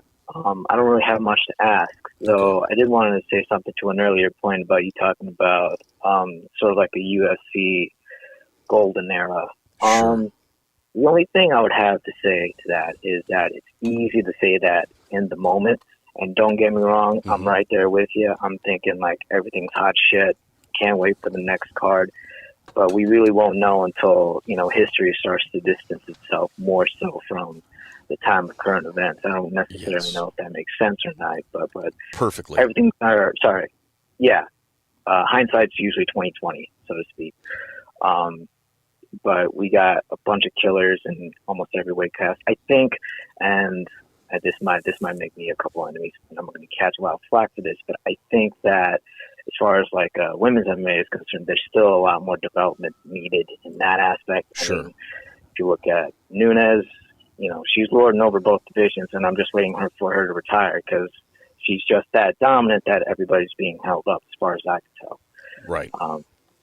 This past Carla Esparza fight, I liked it technically, but as far as like anything special is concerned, not so much. But the Rose Namajunas fight, I could sing praises about that to the stars. Yeah, but that was fun. Even then, right, exactly. So that's all I really had to say about that. All right, perfect. She had. I agree with that. I agree with the sentiment overall that we won't know if it's a true golden era or not until we get some distance from it. We've got the past to compare, but we really need to be able to compare the past and a new future. So 5-10 years from now, from that vantage, we can look back at this epoch, compare it with a even earlier one and the current one we're in and say, yeah, it was or wasn't.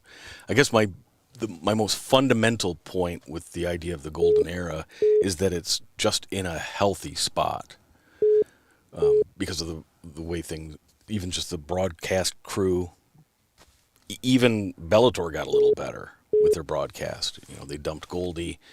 I'm not a huge Morrow fan all the time. I like him in Bellator. I would hate him in the UFC.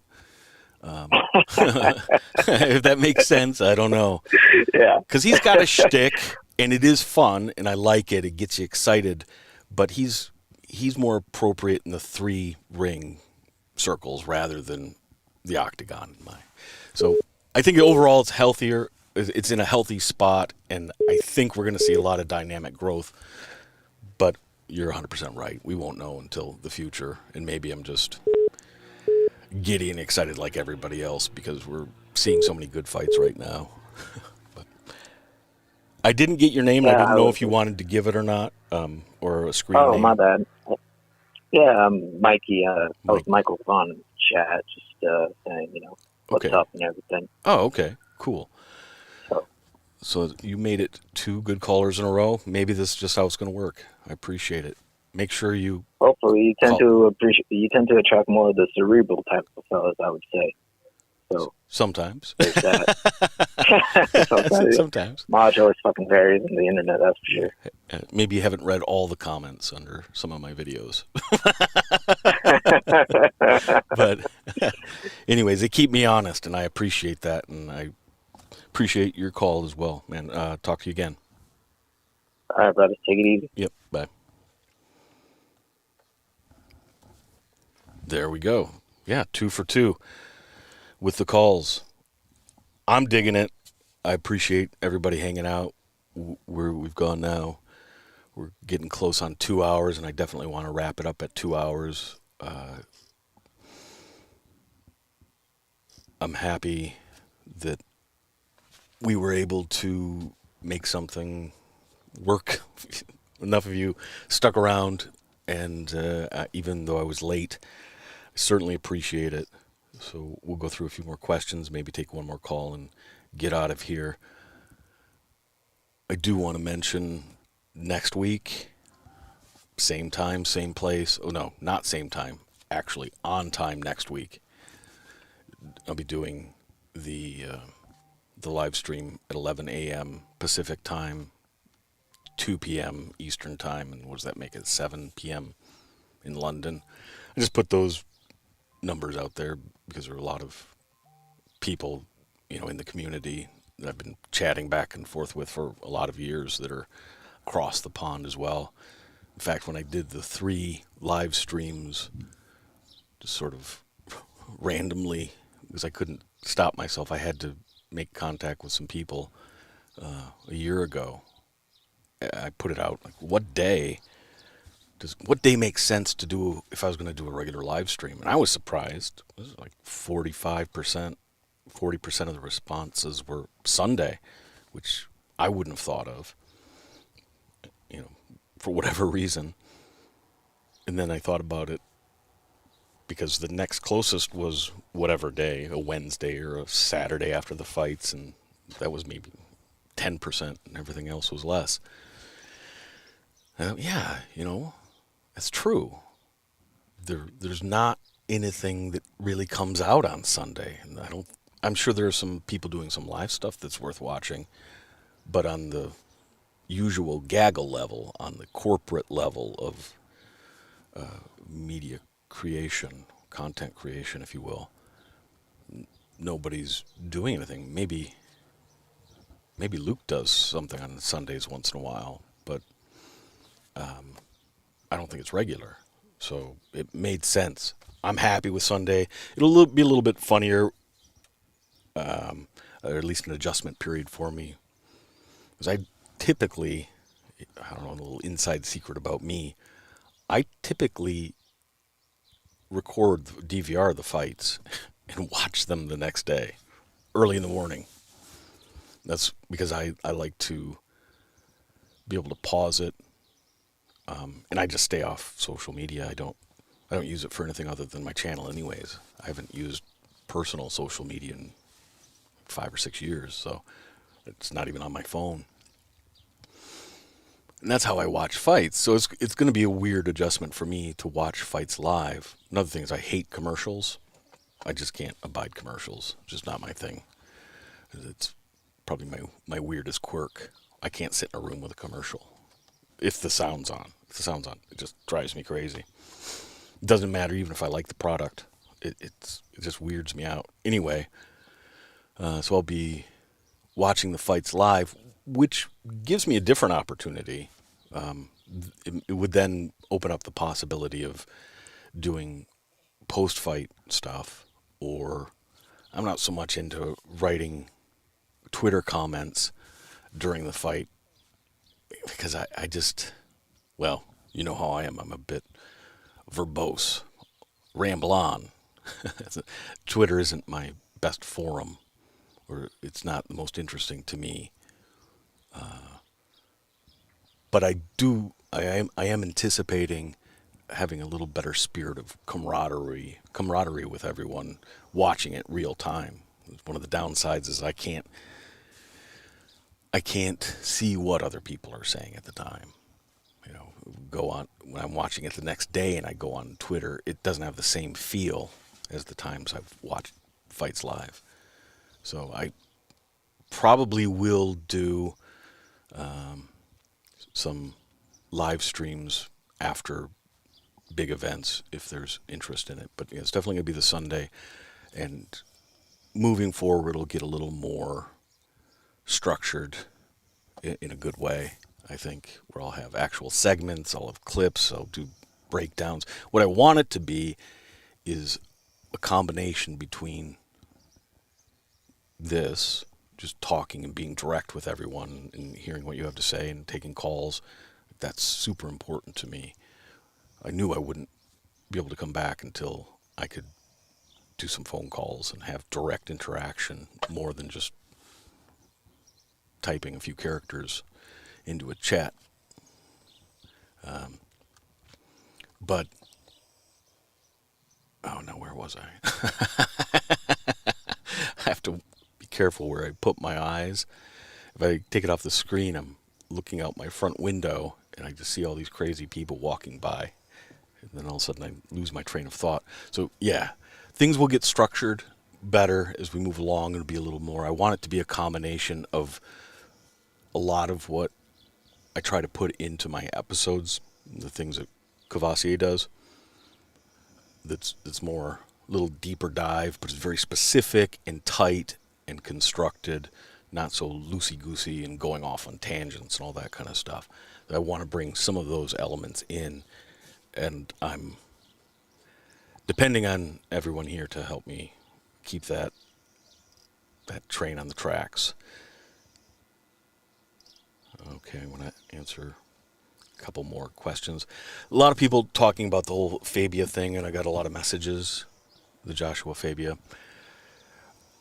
That whole situation made me so sad, I couldn't give it my attention. It made me uncomfortable.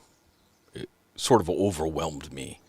It wasn't something I could put time into analyzing because it would have monkeyed with my head a little bit, if I'm just being honest about it.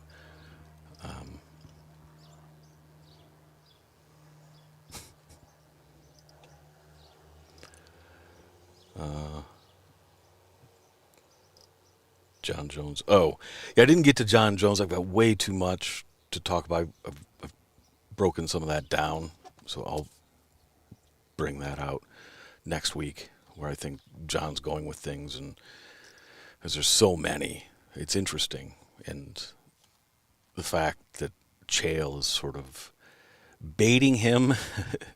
Chael's alternating between baiting Jon Jones into an epic crash and being the first responder on the scene to save his life, metaphorically speaking. Chael's playing both roles. That's very interesting. No, I said years ago, John's never going to fight heavyweight. Jon will never fight heavyweight. It's not going to happen. I can't be that firm. There are a few loopholes to that. Jon will never fight Francis Ngannou. That's what this is all about. He's not afraid. It's way different than that. This is something central to Jon's psyche, and way too much and too specific to try to do off the top of my head.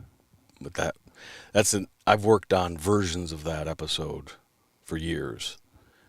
Jon has issues, and I believe it comes from his childhood and being very badly abused by his brothers. Anyways.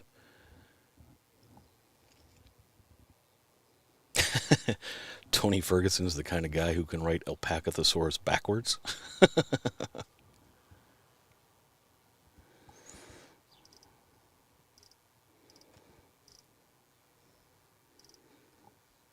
I am seeing a lot of names. I'm trying not to create a lot of silences reading off names, but I'm seeing a lot of names of people that have been around a long time. Some of you have changed your icons, though, and that makes it difficult. I have almost a perfect memory for certain visual things and such a lousy memory for names.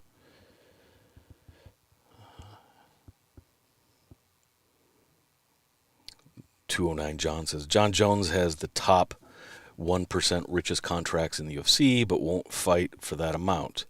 He wants millions more, although he's never produced a top 10 pay-per-view. F him. I hope he rots. Well, yeah, I don't care if he rots or not. That's up to him. But yeah, that's a point. I know a while back when Jon was toying with the idea of giving up the belt at 205, the best analysis I could do of it was, look, the guy's getting paid the same amount whether he fights basically anybody other than Daniel Cormier. I think that's the only time Jon Jones has been a real draw. And I think some people have a difficult time holding two ideas in their head at once. Jon is great. Jon deserves to be respected for being one of the greatest fighters of all time. You know, PED use or non-use aside. But then to say he deserves a certain amount of money. Only an idiot would utter the statement, Jon deserves more money, when they don't know any of the facts. I would be an idiot to say Jon deserves more money. You can say, I'd like to see the fighters make more money. Well, sure. That's general. But to say, I've heard otherwise credible media dudes literally say, Jon Jones deserves $30 million for his fight against Ngannou. And they don't ever give a reason why. You know, if I'm the fairy godmother and have the wand, everybody gets $30 million. Sure, but why does he deserve that? He's the one that has to make the argument. Anyway, I don't begrudge him. I think he should get as much as he can. Getting back to the point I was trying to make, is I completely understood, or felt I understood Jon's perspective. Why fight Jan Blachowicz for the same amount of money he would get paid to fight Glover or to fight anybody in the division? It didn't make any sense. He had no avenue. From his perspective, it seemed he had no avenue to make more money. There was no quote-unquote super fight for him. And that's kind of the paradox of Jon's career, right? That he's supposed to be the A-side, but his career hasn't played out that way. Even myself, I've always considered Jon a star. And he is, by some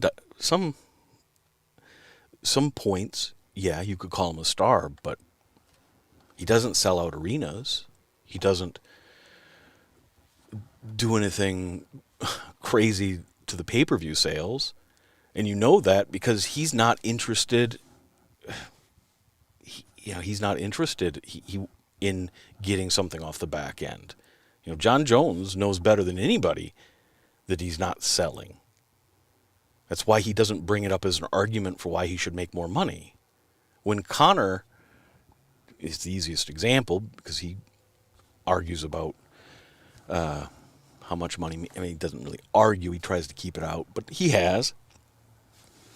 He's always talking about money. And when McGregor talks, he always talks about all the value he brings. He doesn't say he deserves it. Not like that's his whole argument. Like, I'm a great guy, or I've won this many fights.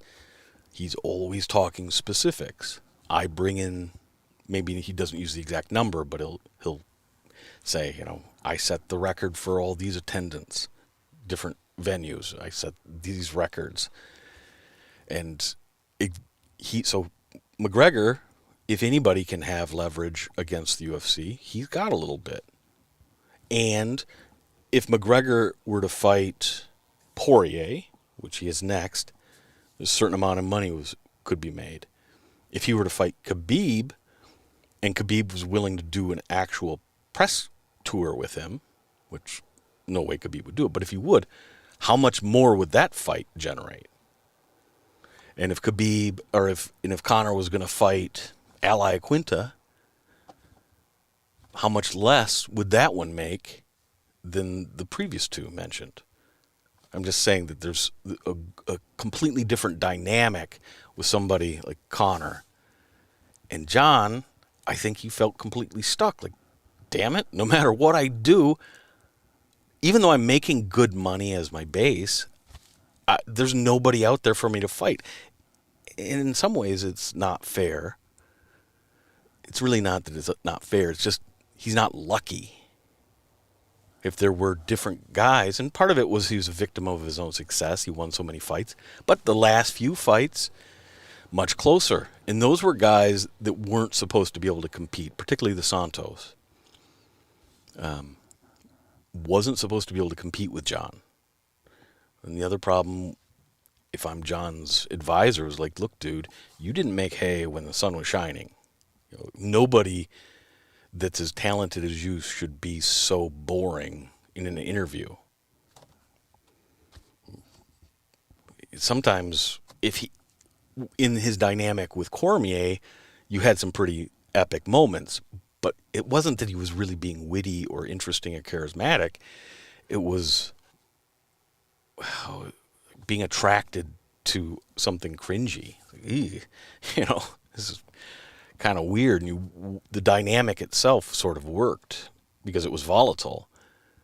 With Jon by himself, again, put somebody like Max Holloway. And Max isn't, I don't know, it's not like he tells a bunch of interesting stories but he's so personable. He's just 100% himself. I could listen to Max get interviewed by a broom. And there's lots of fighters that are that way, and Jon is just the exact opposite, and he's never even cared to give an effort. That has hurt him. A lot of people have wanted to love Jon, and Jon won't let them. So that's my thought on Jon. Let's do one more call, and then we'll get closer to wrapping this thing up. If you got a real hot question or something, correction to something I said that wasn't right, or whatever you got, let me know. Let's go to that phone line. Oops, wrong song.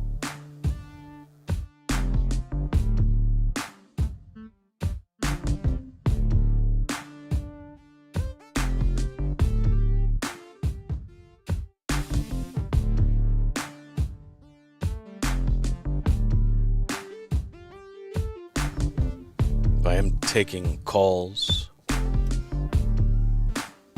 Several were calling while I was on the phone, and then after, when I was going through the chat. So if anybody wants to call back, go ahead and do that. I know there was a caller from Houston. I saw you, I just wasn't able to get to you in that moment. Again, have a little patience. I'm trying to run this on my own and trying to figure out the flow of things. So if you want to go to a call, make it happen. All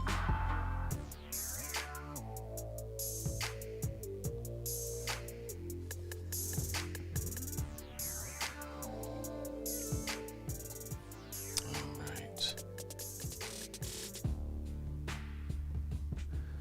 Silenced Rage says UFC is hanging Khabib out there like they used to do with GSP. I wonder how you mean that. If you mean like they're dangling him out there as a carrot to bring somebody in to fight against him, or how you mean that exactly. I feel like Khabib was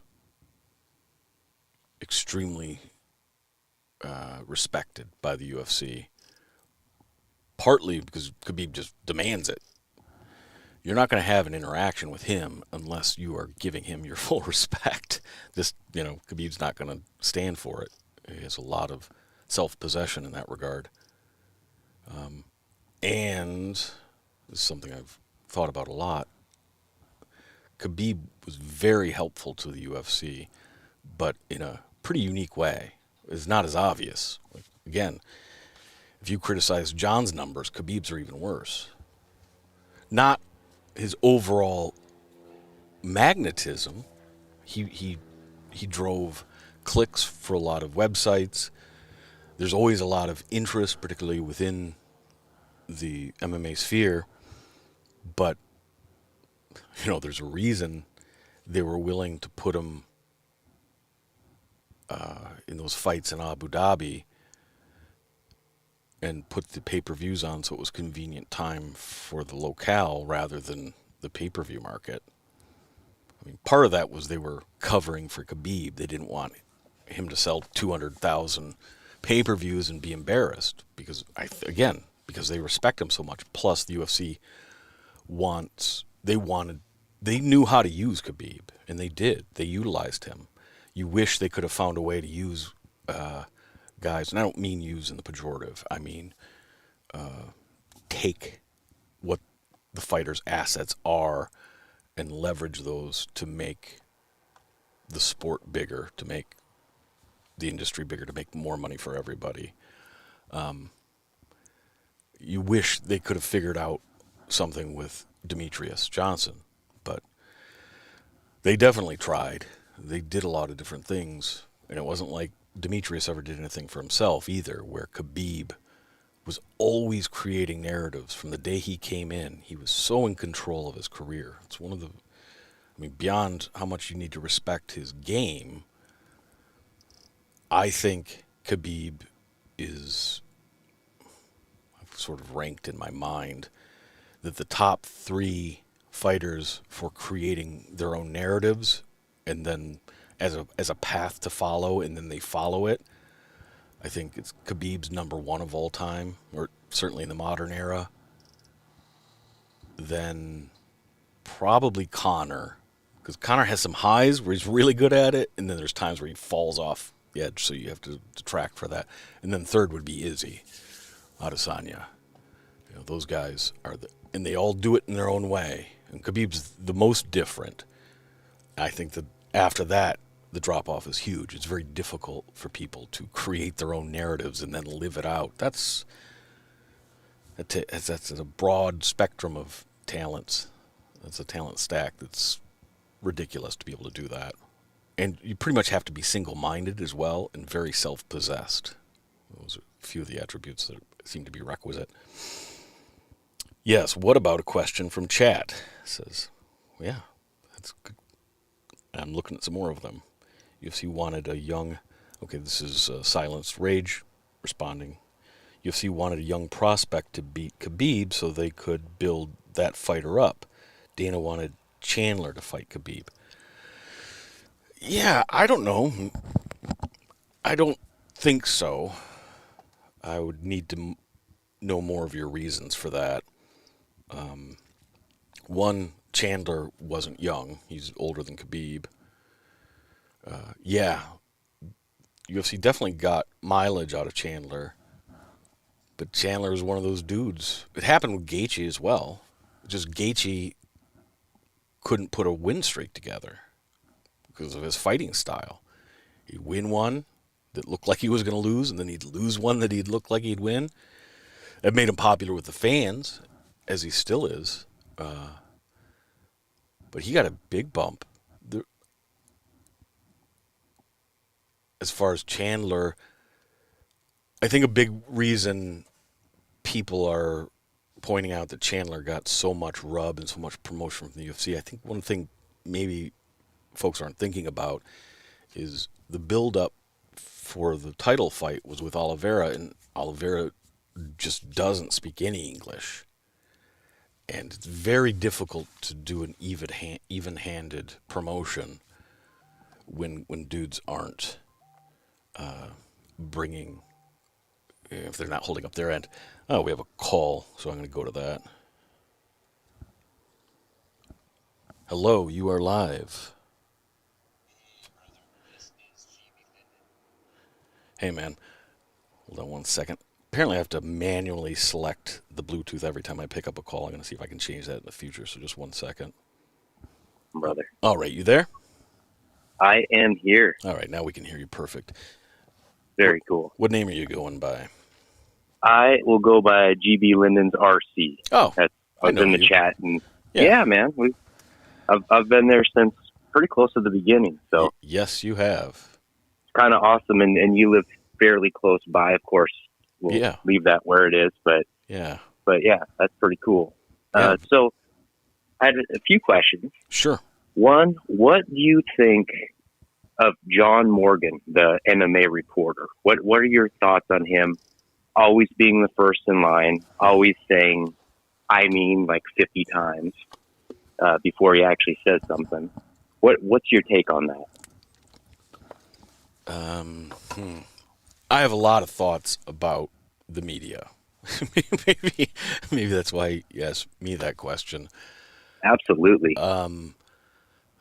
It's the thing. In fact, it's the relationship I have in my head with the MMA media that brought me to YouTube. I just felt that overall they weren't creating a space for regular people to talk about MMA or to ingest news about MMA. 100%. When it comes to John Morgan, I came up with a set of criteria for somebody to be in what I call the usual gaggle, and it's beyond what they do professionally or don't do. Basically, they have to have a speech impediment and some form of body dysmorphia. Either they're really super fat, really super skinny, and some sort of a speech impediment, repeating words, a lot of crutches. Everybody does that a little bit. Sure. Somebody like Ariel Helwani repeats the word "of course" as many as 60 times in a single podcast back when he was doing it. So to me that was weird.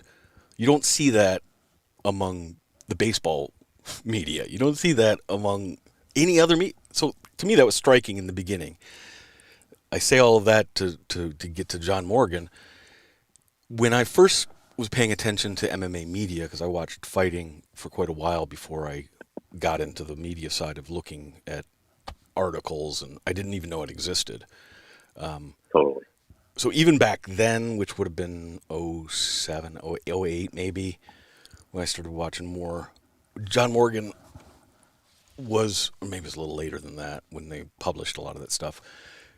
He used to have a really bad impediment where he would say, rather than just I mean, which is a little more normal, he had a couple crutch words, and they were similar to Ariel. He would use obvious. He used the word obvious. It would be the preface and the postscript to every sentence he used. And so that's a little weird that he fits into that category, and I'm not fat shaming him. That really has nothing to do. It's just interesting that every guy has, pretty much every member of that media type had the same setup. I think it actually speaks to probably, anyways, I won't go into what it might actually speak to. This wouldn't be fair. I'm curious. That's part of why I asked, because the point of what you have shown, like mostly in kind of comedy, like poking fun. Yeah. Like Ariel being Borat, which is absolutely hilarious to me. What do you mean? I'm sorry. I'm not going to play that. I was going to pretend that I didn't know what you were talking about. Like I was actually using it. So sorry. So I use my better judgment there. Try to confuse you on a phone call that's already a little confusing. So sorry. Yes. I interrupted your point, but no, I always was amused by you throwing Borat in there for Ariel because tall, skinny guy, not very athletic, right? That whole thing, pretty hilarious. I wanted to exaggerate. Well, two things. One, I wanted to be satirical. I wanted to be able to poke fun at what I thought was wrong with the overall tone and tenor of the MMA media. But I didn't want it to be personal, which is why I'll talk about Luke Thomas, but if I'm being satirical, I don't call him Luke Thomas. He's Donk Donkerson. And I don't use his picture. I use the captain of the Titanic ever since he took over the MMA Hour. That's what the photo of Donk I use, because kind of similar. But yeah. So that's my sense of humor. That's my satire. And I think it is satire because there's a legitimate point I'm trying to make, but I do want it to be fun. And it's important to me that it's not personal. Because you don't want it to be unnecessarily mean, that's for sure. I don't want to be mean, and I also do appreciate pretty much almost all the members of the usual gaggle. John Morgan, I'll get back to him. He used to annoy me because of the way he would ask the questions. It wasn't even the quality of the question or not. It was his halting style that was so bad, and I thought it was a little embarrassing. But I'll tell you, I don't have time to listen to a bunch of podcasts, but I listen to his podcast more weeks than not. Really? John Morgan? I didn't even know he had a podcast. Yeah, it's, what is it? The MMA, it's junkie, but it has to do with how much he travels. I can't remember the name of it. Oh, okay. But on the road, it's not on the road, but it's something like that. Somebody in the chat will remember. But anyway, he's really good, and some weeks he does it, and it's just him. I think part of what I appreciate is I don't always get to consume as much news. I'm not on the bleeding edge of what's happening, so I'll miss things. But if I listen to John Morgan, if it's having any resonance in the community, he's going to mention it. And that makes sense. Yeah, in that, I'd be interested. Let me know. You check out his podcast if you have the time. Listen, yeah, I definitely will. See if it changes your opinion, because it did for me. And so overall, I do like I feel like I've gotten to know him a little bit. He's not just the dude who asks the first question every time, which that doesn't bother me. That's pro forma for journalists. They like to do that, and it goes back to the White House correspondence and all that kind of thing, I think. But yeah, I really appreciate him now. He does a good job. He does a good job with the podcast anyway. The questions, nobody's really asking that many good questions.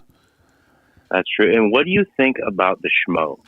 Or do you even have a take on the schmo? That's funny, because I was almost going to mention that, but I didn't want to go on. I wanted to hear what you were going to say.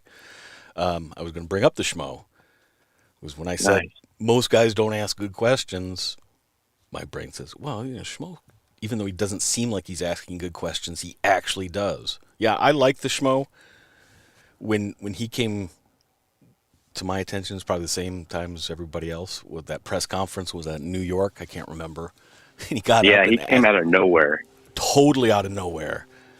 And I wasn't sure how to take him. Now, I like absurdity, and you can tell by the kinds of videos I make. I like things to be a little weird, and I can't tell if somebody's being sarcastic or satirical or what's going on. So I appreciate the gimmick thing. I'm not a pro wrestling fan, so I don't care about the kayfabe or not. But I liked what he was trying to do. But I wasn't sure in the beginning, because it might have just been some jackass and he wasn't playing a character. That's who he is. Yeah, you never know these days. No, and that would get old quick. But that guy was good. And the thing that pushed me over the edge and decided, I'm going to just like this guy, was there was quite a bit of, at least tacit, backlash from the rest of the media. They weren't real comfortable. I still think they aren't. And whatever spat he's got with Ariel, I think that's a bit of an indication of. Oh yeah, I wanted them to fight or wrestle or whatever the schmo put up, and of course Ariel hid like the little bitch that he is. Yeah, well, it's not his game. He's more of a sniper. He wants to be able to take shots at you and not be seen. He can't help himself. He comes by it honestly. I do listen. One of the podcasts I put on my schedule, so I make sure to listen to it because I think it's relevant, is his podcast with DC. And Ariel's gotten worse, in my opinion. 100%. It was always a little uneven with the interviews and whatnot.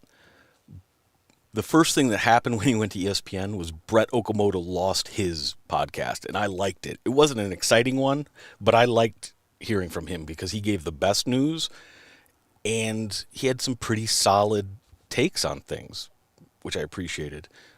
It was a weird side effect of Ariel going to ESPN. Brett lost his podcast. In fact, it was Ariel who has his actual feed. They just changed the name of it. So, oh man. And that Ariel couldn't have probably controlled that. That's the brass making decisions. But Ariel's 4, 5, 6 hour show he would do every Monday. That, it had its weird moments, but Jesus, he ended up getting some pretty good interviews. You really did. And I used to watch that, the new one with DC. Yeah. I don't really like it very much in comparison. No. Oh, it's nothing in comparison. DC brings a lot to me. One of the things I've been thinking a lot about is I consider DC the John Madden of MMA broadcasting. I think in the next 5 years he's going to really blossom. And he's not everybody's cup of tea, but he does a good job of getting people excited, relating more to the common fan, and yet he can also be analytical, and plus the telestrator thing. I think he'll get... Oh, yeah. There's definitely when you mentioned John Madden, I was thinking, oh, yeah, boom or bam or whatever. Exactly. That totally tethers together. Yeah, so I see that. I'm a little predisposed to like almost anything DC does. But yeah, what I've started doing is I literally skip the first 8 minutes of their podcast because it's just going to be Ariel talking about what DC's wearing, and then eventually he's going to get around to what day it is somewhere, National Hat Day or whatever. Like, that's not funny to me. That's not entertaining to me. I don't know why DC laughs. I think DC's laughing at him. I don't think he's really laughing with him. I can't imagine why the producers... During the pandemic, Ariel changed too, and I haven't thought about it deeply, but he went into... That'd be a cool video to make. Maybe. Like really dive into that and analyze it. Because I think that's one of the best things about your channel and why I became a fan very quickly, was you would dive in deep and get me thinking about things I hadn't even considered before. And I've been a fan of the UFC since UFC 1, like a few months after it came out on video cassette VHS. Right. One of my buddies had it. He brought it over, and bam, I was in. I was pissed off that the Brazilian was tearing everyone's arms off, but I was thoroughly entertained, and then I started taking an early form of mixed martial arts then. Oh, wow. Locally. Yeah, there was in Ferndale and Linden. They had a double action training academy, Kaji Kempo, combination of several different things, which was awesome. But sure. Yeah. But got a shoulder injury, sideline, and then, went on from there. But one last question before I let you go, because I don't want to take up your whole show. But what do you think of Adesanya? Do you think he has had a good run of luck other than the Jan Blachowicz? Or do you think that he really is as talented as everyone thinks? I know that one person in the chat was like, ask him about Jon Jones versus Adesanya. I think Jones would just flatten him, frankly. Mm-hmm. But compared to the 185ers, I think his upcoming fight is really going to be telling, because I thought that Adesanya got beat by Vettori on their first fight. Yeah. I thought it was close, but my scorecards had Vettori winning. Yeah, which I did too. Close, but that's how I saw it. I'm surprised. I'm surprised the way you asked the question and what you asked. I'm surprised that the other caller brought it up a little bit as well, and a couple people in the chat. I thought I was the only person who was still trying to figure out how good Adesanya is or isn't. Because and half the time when I do that, I'm wrong. It took me a long time. I didn't think Conor McGregor was going to beat Aldo. I didn't have one thought that he would do that. And I certainly didn't think he would do what he did. I was behind on him. There's a lot of guys that I talked about being behind on Oliveira. So I may just well be behind. Recently, Edmund Shabazian, I didn't understand at all. A dude like John Anik, whom I respect incredibly, anointing the guy as a future champ. I just didn't see it. Darren Till's another one for me. I think Darren Till, I don't mean this disrespectfully, I think he's the most overrated fighter. And that doesn't mean that he's not good. He's very good. I just I haven't seen it with my eyes, all the other things people are saying. Adesanya to me is in that camp. I've seen more now, but I don't know. It was interesting that you said how much of his run was a little bit luck. You didn't say he was being lucky, but something to the effect that maybe the matchups fell well, whatever. I definitely saw that he manicured his path to the top. And Chael talks about that a lot. Like, I'm not sure if you watch Chael Sonnen's videos. Chael's another one that I watch because he keeps me plugged in for sure. Oh, yeah, it keeps you plugged in, and it's always interesting, and it cranks out tons of content, and he's from the Pacific Northwest, so for me, I'm always going to back someone from the Pacific Northwest if I can. Hallelujah. But the way that he talks about the path, it's a little subtle how he describes it, but he's like, oh, yeah, Izzy's in a position to pick his next opponent, and you have to do X, Y, and Z to get that matchup with old Izzy. Right. Which I think is insane. But he also does talk about the competitive architecture that is non-existent in MMA. So you never know who really is the best. Right. Yeah. I would disagree with Chael on that. There is an architecture, but it is fluid. It's not like a bracket. He comes from the Division I wrestling, so from his perspective, far more structured. Exactly, it's they're opposites. Rather, from my perspective, I don't see them as opposites. They're just augmentations. One is more structural than the other.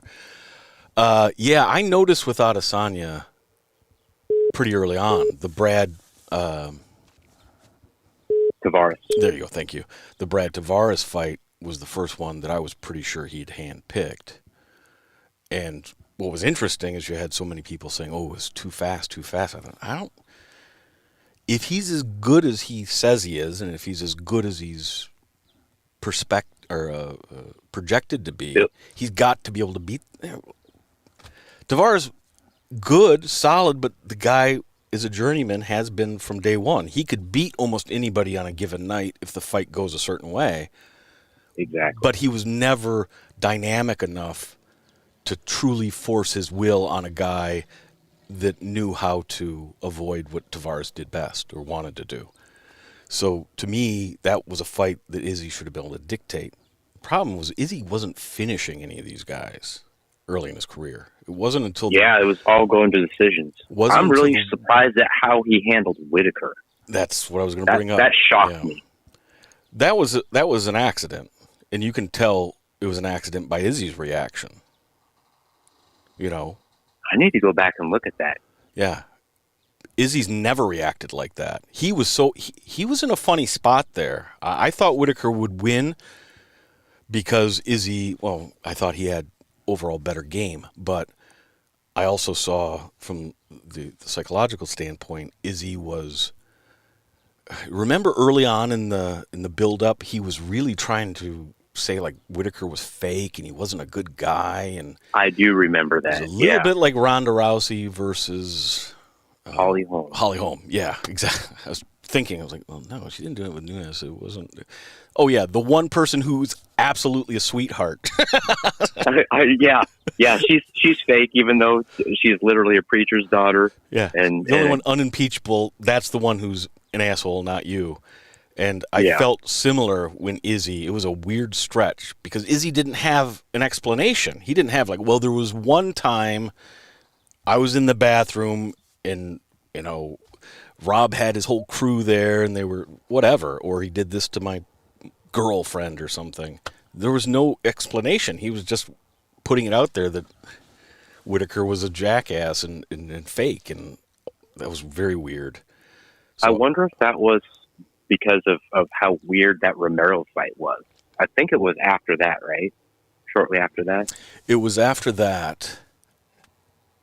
I think there were a lot of things contributing. At the time, I was thinking he was uncomfortable because he wasn't sure if he was the hero or the villain.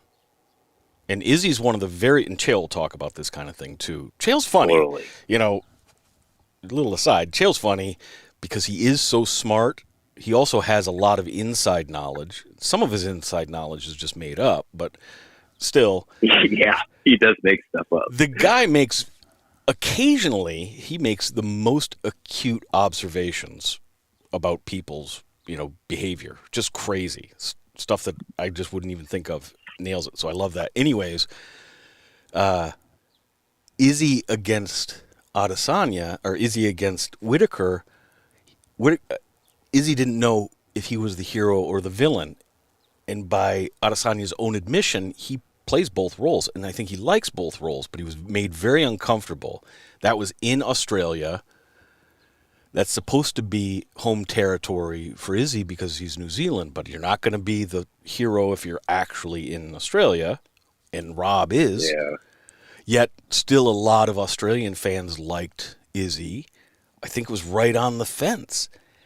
Yeah, so partial heel turn, but not quite. I wondered that, and then I also wondered how much he was looking at Whitaker as like, this might be the one guy who's technical enough to make things difficult for me. Not, I'm afraid.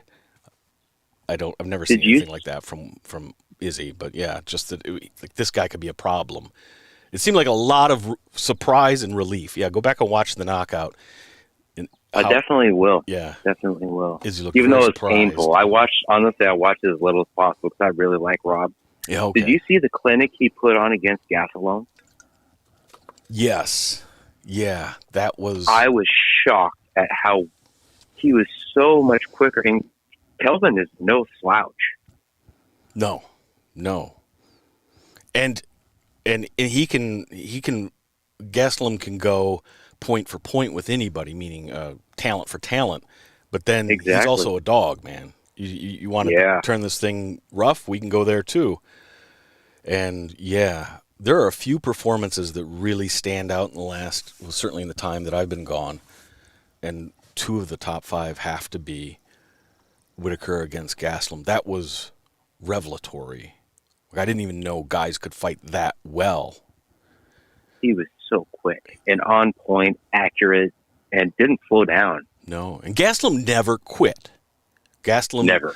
Gastelum didn't even, he didn't even waver. He was almost never having any success, and he didn't even slow down with his enthusiasm for trying, which is so rare. Nope. And that's what Chael loved about the guy. That's why he won the season 1, or whatever season he was on Ultimate Fighter. Right. Yeah, he was absolutely. the last pick, and then he won the damn thing, one of the youngest guys. Yeah.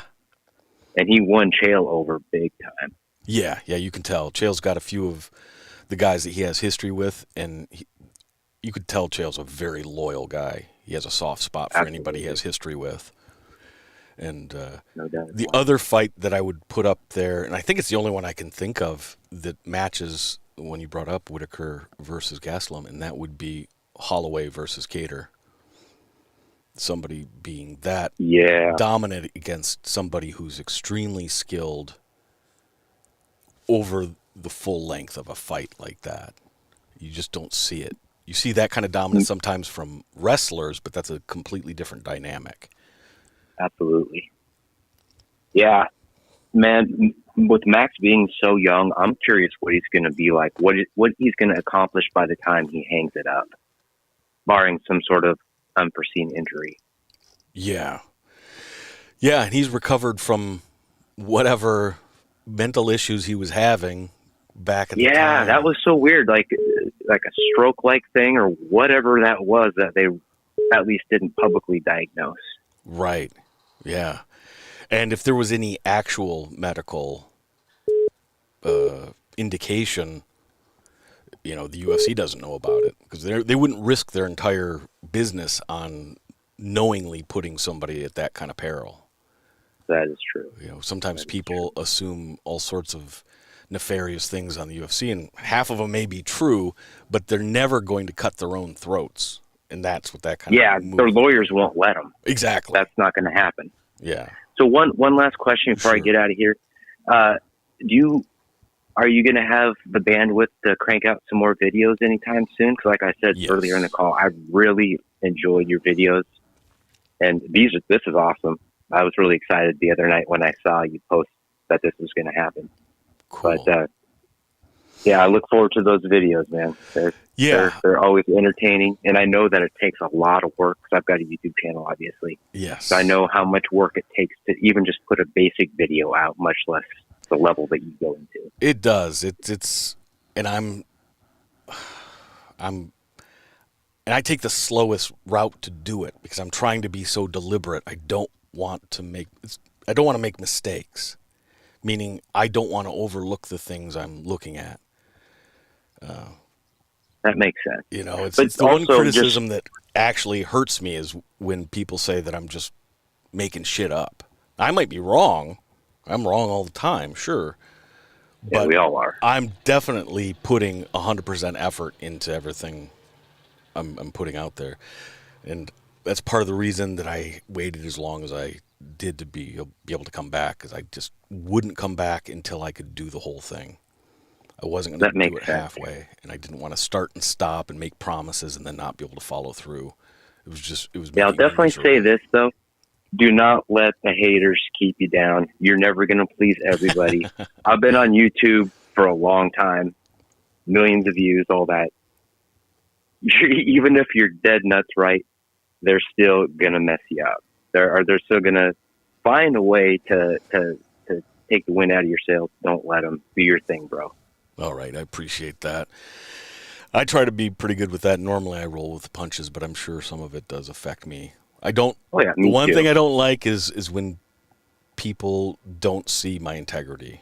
You can insult my intelligence or you can insult my opinion, but my integrity, it really bothers me because that does make me question myself. So I'll just put that out there.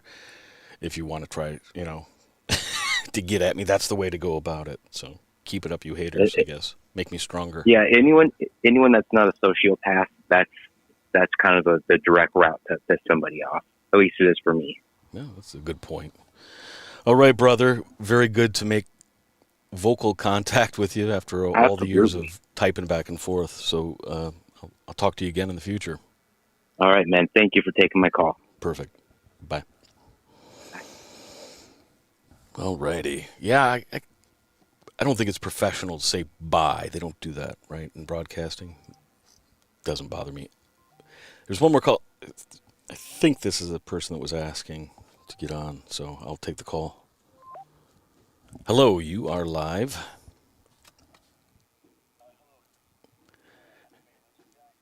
Hold on 1 second. Yeah. I've got to manually switch over. There we go. What's your name? My name is Chris from the MMA Hole. Oh, okay. Hey, Chris. How you doing? Good. I'm doing well. Listen, now another caller. Got to start hanging up on these guys, man. Too long. A little too long-winded. I was about to off myself in a second there, and I was like, all right, I'll try one more time. Yeah, I hear you. It's like I said at the beginning, it's a matter of me figuring out the ebb and flow of things. I'll definitely go longer with callers because I think you noticed I was having conversations. I wasn't just having people set up questions that I already knew to answer. So That's the quality I'm looking for. It's going to be a little longer, but absolutely right. I shouldn't be talking 25 minutes to anybody. Dana White calls, 15 minutes top. I hear you, man. Let's talk, man. I haven't had a chance to ever talk to you, man. This is exciting here. I was actually doing a stream on my gaming channel, and I was like, that MMA channel hasn't been around in a while, that Lizard guy. So I looked up, and I saw it was like a year. You took a break. What happened? Yeah, 2 years from episodes. It was 1 year a year ago I did 3 live streams, but previous to that it was 2 years with no videos. Yeah, a lot of things, some health issues, some family issues, work issues. I happen to live in an area that's very inconvenient to having internet. I live basically in the middle of the woods, on an island in the middle of the woods. So having a studio at home, almost impossible. I kept trying, and I live on the side of, it's a small mountain. I'd call it a hill, but I live on the side of it. So I kept trying to build a place in different spots, and the cell signal would waver. So it's been a long process. And I was in I was in a profession. I had a career. Mm-hmm. I had a sabbatical and wanted to take 6 months just to put out some episodes. That's where the first videos came from, and it completely sucked me in. It's infectious, right? Creating content and all that stuff.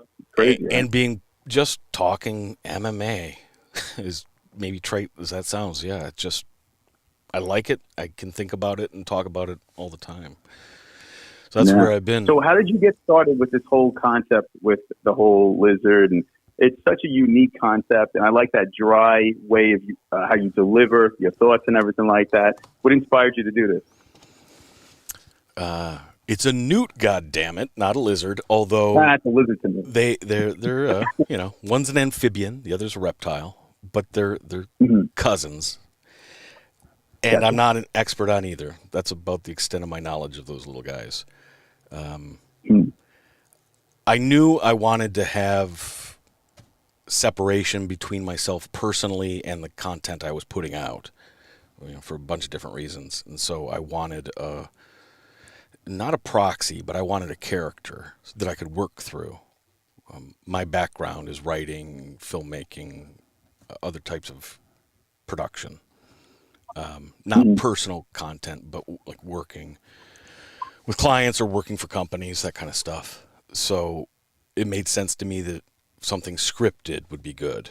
And I couldn't draw, so I had to teach myself to draw a little bit. Like I still can't draw, but I could draw a character if I put enough time into it. So I came up with those, learned how to do a little bit of animating. Started out, and this is embarrassing, it was going to be a puppet. And I hate puppets. That would have been amazing. Yeah. That would have been amazing. Puppets are either the greatest or the other 99% of the time, it's horrible. It's, which is also sometimes great. So it was going to be puppets. That didn't work out. It ended up being even just lighting puppetry. It's way crazier than I thought it was going to be. It would have been a shit show for sure. Although, who knows? Maybe that would have made it better. Yeah, I got sucked into it. You decide to go with the animation. Decide to go with the animation route, and how long does it take you to pump out like one episode for you to do something like this? Seems like it takes a lot of time. Yeah, if all I had to do was the technical side, I could make, including the video edits for clips, I can do that in 6-7 hours. The writing, the script, and all of that, that takes me longer because it's not just writing an idea that I have. I'm actually discovering when I start the process, I don't know the answers that I'm going to put in the episode because I only pick subjects that I don't know. So it takes me way longer doing that. I'm trying to change some of that a little bit to be more efficient. But it's a device for me. That the process of making an episode is a little bit like a laboratory. It allows me to focus on something and dig as deep as I can into it. Sometimes it makes sense, and sometimes I think it gets a little off track. And It's funny because the way the MMA world works right now on YouTube, it seems like a lot of copycatting. But not one person has yet to copycat what you're doing here. Like you see, like they have the Tommy Toholds and stuff like that. But yours was so unique, and your delivery was so unique. That's what drew me to watching some of your videos. And even if we didn't agree with what you were saying, it still made total sense. And I think that's the problem with a lot of these MMA channels and everything like that. They'll push an agenda or an opinion. And then at the end of the day, you're like, that doesn't make any sense. But even if I disagree, it sounds like, you know what? That's plausible. That actually works. So kudos to you for that, man. Thank you. That's interesting. I appreciate that. Yeah. That insight. I'm a very interesting man. Yeah. Hey, I've seen your show before, your live stream. You guys are fun. I appreciate that. Yeah. No, definitely. Yeah, we're a bunch of assholes. But so are you back? Yeah. I mean, listen. No, I'm back. No beating around the bush. That's great. So is this going to be a weekly thing, Sunday? Yeah, every Sunday I'll do the live stream at the same time, and I'm going to try to get at least 2 episodes out a month because they take me so much time. But over time, I'm hoping that I'll get more efficient because I can cut some of the bullshit out of my videos and get them up a little quicker. Is it interesting? What do you think about, now I can kind of pump your experience for a minute. You've been deeper in the actual community, doing content, doing it on the regular. It's one of the things, very impressed by you. Putting together a show, you had it seems clear, you had a direction and you've been working towards making it real and you do it. It seems professional as crazy as it can be, it also has you can tell that there's thought put into everything. Yeah, I guess so. It's a circus, man. It's just a flying fucking circus. I just want to keep it a rapid pace. A lot of nonsense going on. I want to deliver news. I want to do the fight commentaries and all that stuff. But I want to do it in a way where it's just fun. You love me, you hate me. It's all good. I invite everyone aboard, you know? Yeah. So it's just having a good time. That's all it's about. Yeah, well, you definitely stand out to me in the YouTube sphere. And, there's a handful. Normally when people compare me, or they say, if you like this guy, you're going to like Mix Mollywop, you're going to like Mind Smash, and you're going to like The Weasel. Those are the names that I hear most. Who else is out there that's inspiring or worth watching, or because I think we should all get along. I think we should have our backs. That's why when you commented saying, hang up on this jackass I'm trying to call, it's like, yeah, okay. I know who this guy is, and I want to expand. To me, everything gets better if the people that are in the sphere to some degree are communicating, and I don't know. It's not necessarily cooperating. It can be rivalry, or people can hate each other, but not trying to... Listen, there's a lot of people that hate us. Luke Thomas hates us. Ariel hates us. Everyone... There's a lot of people that aren't liking us. And you know what? I respect them for what they've done. I expect them in the media world. Respect them in the media world. But there's a lot of two-faced people out there. And what we're trying to do on the MMA Holes is we're just trying to be real. And we put out a website, the MMAHoles.com, where now we're bringing in live streamers. Like, I'm actually pulling back. When we started, I said... Like an actual platform. Can I curse on this? Yeah, go ahead. Can I curse on your show? Sure. Okay. Yeah. These fucking assholes. That's all we do is curse. So I'm like, I thanks for a baby asking and try not to curse or whatever. But anyway, yeah. So in the beginning, it was about running over everybody. It was about going to events, showing up at Luke's Serious show, and just trolling him over there, and just infiltrating Vox Media and all that stuff. Right. And then I realized, hey, I got this bullseye on my back. I have to, I'm still going to have that edge. But at the same time, networking is very important, and helping others out, other small channels, big channels, whatever. The more we network, the more we work together, the more everyone wins, Yes. So I like surrounding myself with good people, non-two-faced people that are actually, believe in what they do and not looking to just get over, on everybody.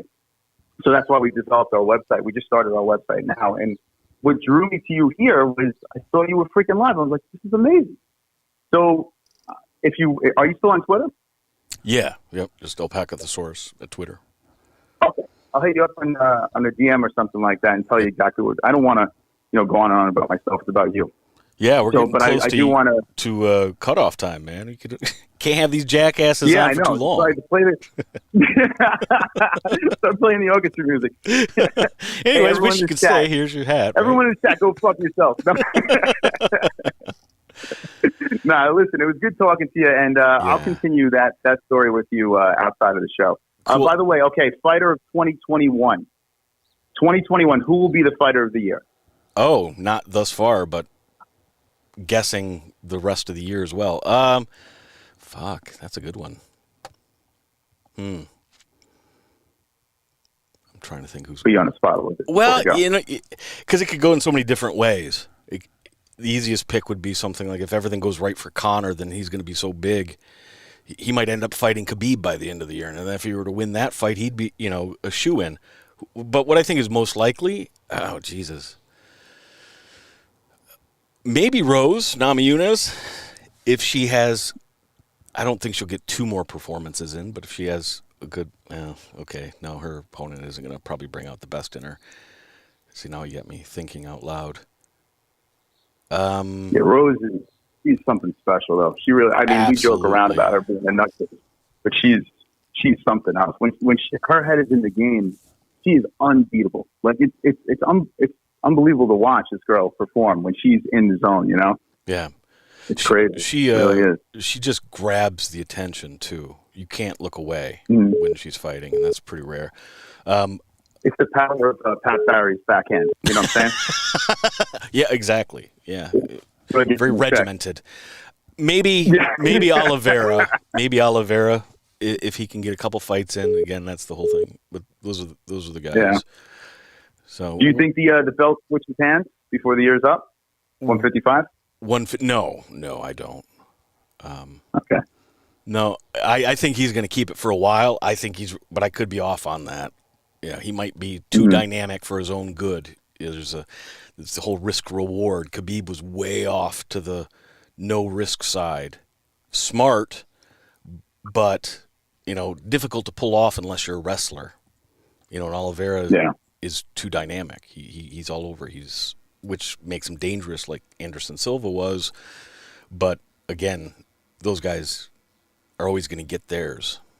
They're not going to go out on top. One more thing. Now the 155-pound weight class is it feels like it's leveled now without Khabib being in the mix. Absolutely. You like it better this way, or did you enjoy Khabib's reign on top, just demolishing everybody? I would have appreciated Khabib's reign if he would have been more active and a little more. Well, if he would have shown up to 209, I would have. I don't think I would have had much to complain about with Khabib's reign. But that bothered me. His history of pulling out in the past. His career is very managed, and the business side of me says that's a genius. And then the fan part of me says, you are denying everybody else opportunity. So part of his stranglehold is impressive of the division, and then part of it's a bit, problematic, if that's the word the kids use. Yeah. So I prefer it now, but actually I don't know that that's true. No, I'd rather have Khabib be here because I think we deserve to see who's going to beat him, and he's kind of robbing the fans of that moment. Yeah, I like what you just did there. It's the beauty of live streaming. And I think what a lot of people are so pre-planned in their live streams that their thoughts are already made. I love the human aspect of the live stream where you can hear the process, changing. Like your opinion from one point changes to another point. As you work it out in your head, you can play it out on air. And I think that's the beauty of doing this on YouTube. You should do more of it. It's a lot of fun to listen to. Thank you. Well, you're clearly comfortable with yourself, and I think, and you are very off the cuff in a lot of, from what I've seen. I think that's part of what it takes to be able to change your mind. I think a lot of people, maybe some of the corporate guys, maybe some of the guys that we might criticize, I think they come off as really stiff and a little false because they're so uncomfortable with themselves, particularly being in public. Not stage fright per se, much deeper than that. Self-loathing type stuff. That's... Yep, you hit the nail on the head, man. That's what I think it is. Listen, I'll suck your dick later. All right, listen. Really? If you decide to do that puppet thing, I want to do a segment with you on my show with that puppet thing. If not, let's talk about the website later on. How's that sound? Love it, man. See ya. All right, be good. Thanks for chatting. Absolutely. There we go. That's probably a good way to wind this thing out. Answer a couple more questions off the chat, because apparently I can't do a live stream unless I hit almost 3 hours. I've done, this is now my fourth, and the first three were all over 3 hours. Sorry about that. In the future, I'm going to keep it to 90 minutes, 2 hours. I think that's the sweet spot. I did want to work through the machinations and complications of this system, so I appreciate everybody being part of it. Grab a couple more questions really quickly to wrap it up, out of respect for the people that hung on there. I want to thank also the callers. We couldn't have had better, more interesting callers. And that was my thought last night, is I kind of stayed up pretty late prepping and really trying to, until you put it together and actually do it, I didn't have a practice. This is my practice, I guess. So I couldn't, stress test it in the real world. And my one thought was, well, if the people who watch enjoy themselves, if it has any value to them, and the people who call have a decent experience. That's all I want. So hopefully a lot of you did have that. Steve Sparks. Hey, good point. Puppets got a lane, Henson never die. No. Yes. There's, when I said that puppets are, 99% shit, I meant my ability to work with puppets. Puppets are also magical. They're pretty crazy. You can turn a sock and a couple pieces of fluff into something that seems real. Even to adults, it takes like 2 seconds. Like that stupid, what was that dog? The insult comic dog. Everybody could see it's just a stupid puppet, and yet one comment and you're talking to a puppet, not the person holding the puppet. It's this very strange psychological anomaly, or it seems it's probably not anomalous, but it's strange. We don't see it so starkly because it's anti-rational. Anyways, thanks for, I think it's Chris from the MMA Holes, and Pat, the first caller, and of course, Mr. Linden himself, long time part of this channel. Hold on, brother, I'm talking. Okay.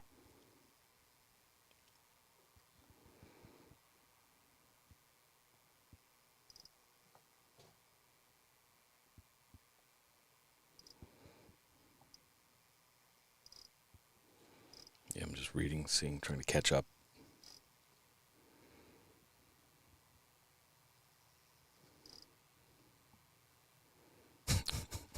So now people are saying they demand puppets. Triumph was great.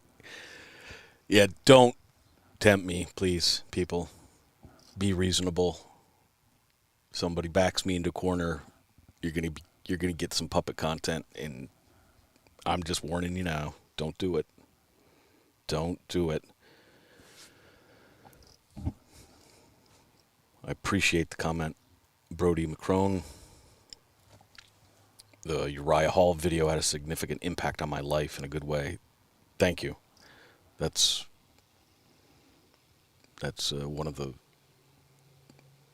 I went back over the last few months as I was ramping up to coming back, and I watched quite a few of my old videos, which isn't easy for me. Not like it's psychically hard, but just I spent so much time with each of them.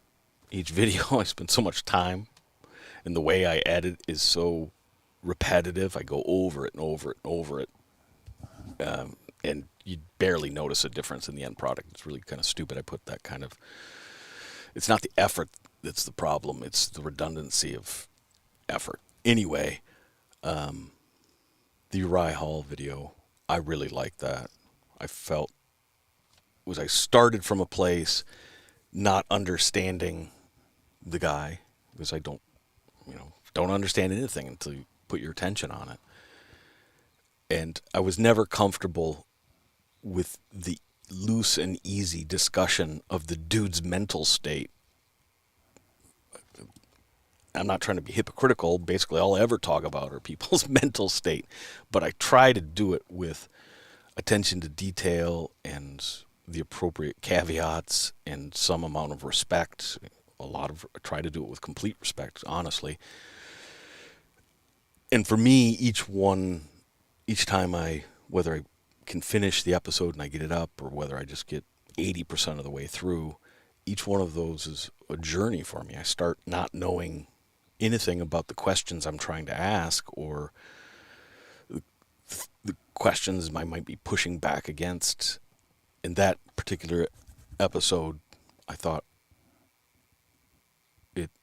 I felt like I got somewhere with it. Didn't tell the whole story. I didn't figure the whole thing out. And I felt I did it in a respectful way that honored the man and the fighter, because that's how I feel. I feel that way about all fighters. I try to do that, but particularly with Uriah Hall, because it's just not fair the way otherwise professional media types would talk about the guy. it's kind of unseemly. So I think it's one of the few episodes that by the midpoint I kind of had an agenda. I don't normally have agendas. I make points and I have analysis, and it is what it is. But by the middle of that episode, I did have the agenda that I wanted to push back against just the shitty, sloppy narratives that so much of the media was serving to everybody. It's just the only thing reminiscent of it is the way pre-Tony Ferguson being a fan favorite, which has only been the last few fights. Previous to that, even up through the Kevin Lee fight, the only thing you heard from the media was, oh, Tony's just cringy, which is code for I'm too lazy or too stupid to figure out what I don't understand. Anyway, so, all right. I appreciate everybody. Appreciate the comments. Who's the fakest character in MMA? Ooh. It's Anthony Cruz. That's a good question. Tell me who you think. Write that down in the chat, and that'll help me answer the question if you're of a mind to do so. Yeah, my tendency is to not go in on that kind of a question because it's difficult not to be all the things I just said I didn't want to be. But I think there's a way to talk about inauthentic. Who's the least authentic character in MMA? If you're talking about fighters, inauthentic is usually camouflage for a cadre of potential issues, like narcissism and various forms of self-absorption. So that's why a guy like Jon Jones came off as so fake. It's not that he's being inauthentic in the most literal sense. He is being himself. He doesn't, well, I don't know for sure with Jon. A person either chooses their personas or the situations they're in choose personas for them. It's sort of the internal or external locus of control idea. With Jon, I don't think he's coming from a truly manipulative standpoint. I've not seen that. Again, I'm not saying there aren't some examples. It's very different, too. Like if he's trying to get out of trouble, if he's trying to give a song and dance to the commission, yeah, the guy's going to try to lie and manipulate. Anybody that thinks that they can help themselves by lying is going to lie at that point. When Jon is just giving an interview and comes off, and in the beginning of his career when he was Mr. Christian and, I don't even drink soda pop. I just drink water. I'm as pure as the driven snow. Everybody could see from a mile away that there was something off about the guy. Again, there's usually one of two places that comes from. It's either comes from a more sociopathic perspective, which is somebody trying to manipulate the outside world for direct personal gain, or it's coming up as almost an antibody, the antibodies of the psyche protecting the individual. And that's when you're going to have, well, that's what you get with Rose. Rose Namajunas has, she's been open about some of her issues, her mental health issues. There needs to be a better term or word because bringing it up makes it sound so serious. And look, that woman is the greatest goddamn female fighter right now. I don't mean the GOAT conversation. I'm not comparing her with Amanda Nunes. I just mean she's on the top of the sport and really she captures the imagination in a way that very few fighters do and virtually no female fighters ever have. She's transcendent in that way. And she's been open about it. It's, why I've done several videos on her. I could keep making them on her because each time it's an exploration. There's just more to get. She has so much to give. She has these personas, as we all do.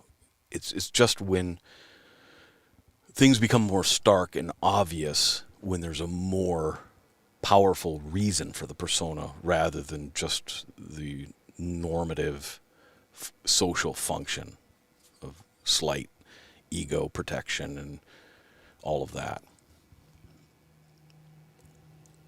Maybe it pissed some people off, but I think Jon Jones falls on the same side of the ledger as Rose Namajunas.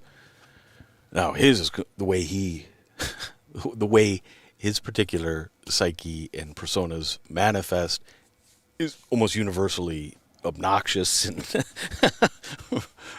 easily reducible to jackassery, which doesn't have anything in common with the way Rose's situation shows itself. But I think there's an important distinction that, John's super selfish. I've been asked many, many times and didn't feel like I could answer it very well. I still can't answer it absolutely. Is Jon a sociopath? Is he a psychopath? I'm not a real fan of that as a diagnosis. One, I'm not licensed. I'm not even, credible to give a diagnosis. So I don't do that. I just offer my perspective on what I see, and then I use the language that I have. And sometimes that makes it more psychological. That's just my own limitations. I don't like the designation of sociopath and psychopath. It's a little bit like the idea of genius. It's the kind of thing where there are a handful of cases you can point to in history, like, yes, this is a true genius. Yes, this is a true psychopath. But to try to extend it to the rest of humanity, it just doesn't work, in my opinion. The reason it doesn't work isn't that you can't affix the title on somebody and have a lot of the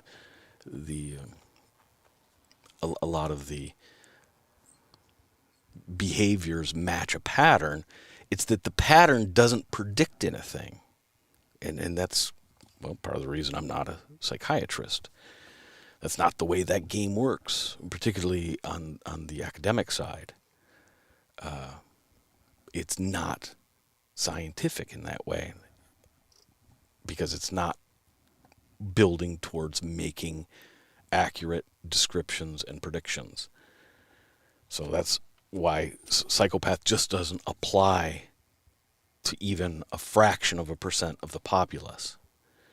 So it's not functional in that way. But if we're just looking at it colloquially, then sure, Jon is not. I don't believe he fits anywhere on that kind of spectrum, because I think he's coming from his psyche seems weird and inauthentic because he's coming from a place of damage, not from a place of psychopathy. Anyways, so I didn't intend to go on about that, but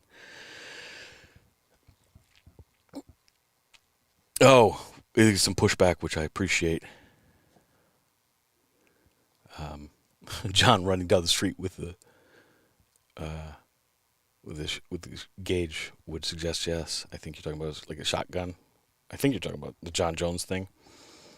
Yeah, John has some crazy behaviors, which is why I think you can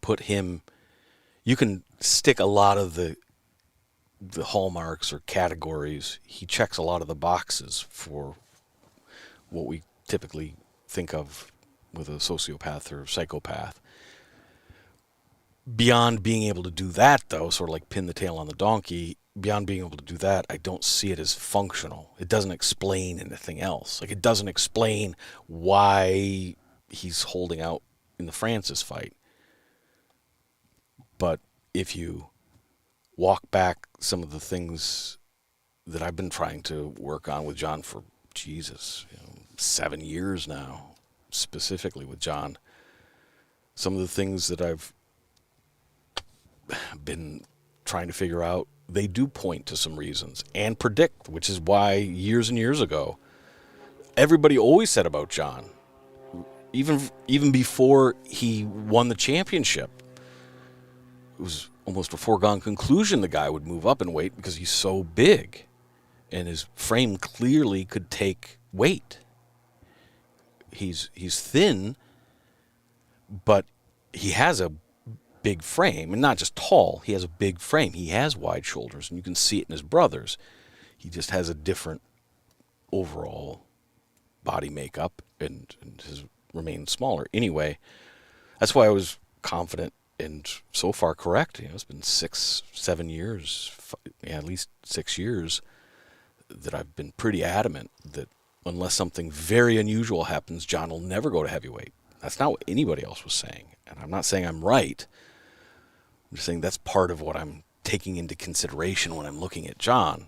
When I dig into his psyche, I'm looking for things that are not only accurate and repeatable patterns, but that have some predictive effect. So,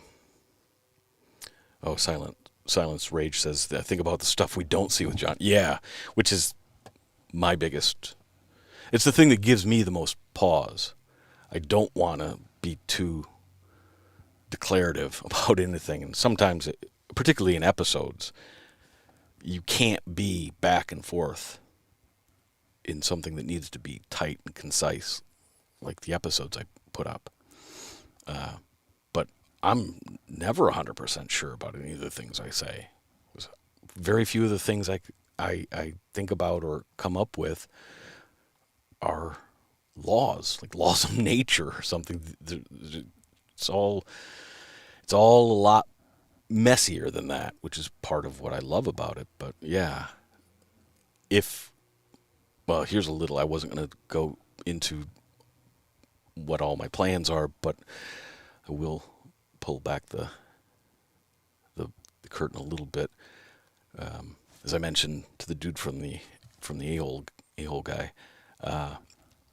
my background is film work, documentary films. I've made a couple documentary films on my own and worked with other people, worked on some feature films, independent stuff, with that. And I've worked on the business side of it as well. Anyway, interviews and documentary style, like an Earl Morris or less crazy Werner Herzog, those would be the direction that my work kind of goes towards, is being inspired by their work. And perhaps, if everything falls right, that would be part of what I do in the future, is actual interviews with people, documentary style, and maybe even doing short, specific documentaries on an issue and bringing in real, I can only imagine if I had a couple hours to sit down with John Danaher or Faraz Zahabi or any of the great minds of the sport. So, yeah, someday I'd like to have enough interaction with enough people that I could bring way more actual insight to what I'm doing. So that if I'd have even just had my understanding of Jon Jones would be dramatically better if I could be in the same room with him for 10 minutes. That's how it works for me. It doesn't mean I know everything about somebody. It's not magic. But, I pick up a lot of things from people being able to watch them closely when they don't know they're being watched closely, which I guess sounds sneaky, but sorry about that. Colby's technically fake, but everyone knows it's a play. Jones really tries to convince the people he's changed. Yeah, I like your way of thinking. You're using examples, you're trying to work through, like, okay, both these guys are fake, but this guy is acknowledging it, the other guy isn't, and not only won't he acknowledge it, but he's, like, is he even tricking himself? Which is kind of the next question I would ask. Is Jon trying to convince himself? You know, is he trying to convince other people he's changed, or is he really trying to convince himself? I recently watched part of the episode where I broke down Jon's California hearing, and oh God, I forgot just how specific Jon Jones is when he's just talking bullshit. I don't mean that to be an ass anyway. He's pretty crazy. Spruill says, what documentaries? Just a couple. I'm still incognito. But that also has changed. Some of you that go back far enough will know some of the reasons I had that were beyond my control, that when I got into producing stuff for YouTube, that I wouldn't use my own identity, that I would remain anonymous. That was never my own instinct. Well, now, some of those constraints are removed or loosened. So there's definitely coming a point where I do a live stream. It won't just be, it'll be more than just a camera, but I won't be anonymous. I have nothing to hide. Well, I suppose I do. Everybody does, but I'm not. I'm not worried about revealing something too horrible. It's not an issue for me. Being in front of people or any of that, it's not overly attractive. It's also not overly scary to me. So that'll definitely happen. But at this point, it hasn't. So I'm not going to post links to things I've done. I will in the future.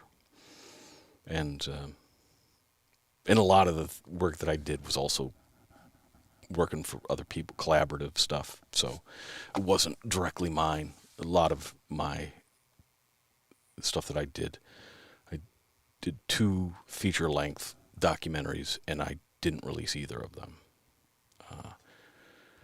One of them I definitely will. The other one I may or may not. But I've released a bunch of smaller things, and had some traction with it, but wasn't something I wanted to make a business out of.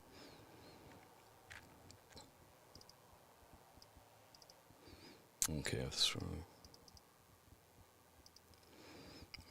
Georgie says, speaking of Jon Jones, if his brothers were really beating on him growing up, then that's definitely a factor. Yeah, I think so. There's so much coded language.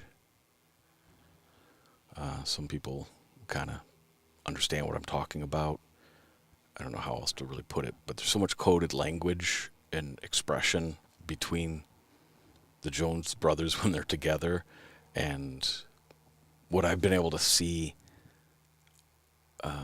from the parents. Yeah, there's some dynamics going on. I'm not saying they had the worst upbringing of all time. Jon Jones was also the middle kid. It's not uncommon that the middle one gets sort of squeezed from both sides. You're not the baby. You're not the original. Get outshone. You get outshined. So I think that's part of the dynamic. I don't know how deep it is. I'm trying to remember the screen name of the dude. He gave me a bunch of links to videos of Jon doing interviews and his family doing interviews. It was really cool. Oh, I should remember it because he's a bit of a troll. But I asked him to do it, and he did it because he was talking about Jon, and I said, well, I could do an episode, but I really don't have time to do all the research because I wouldn't even know.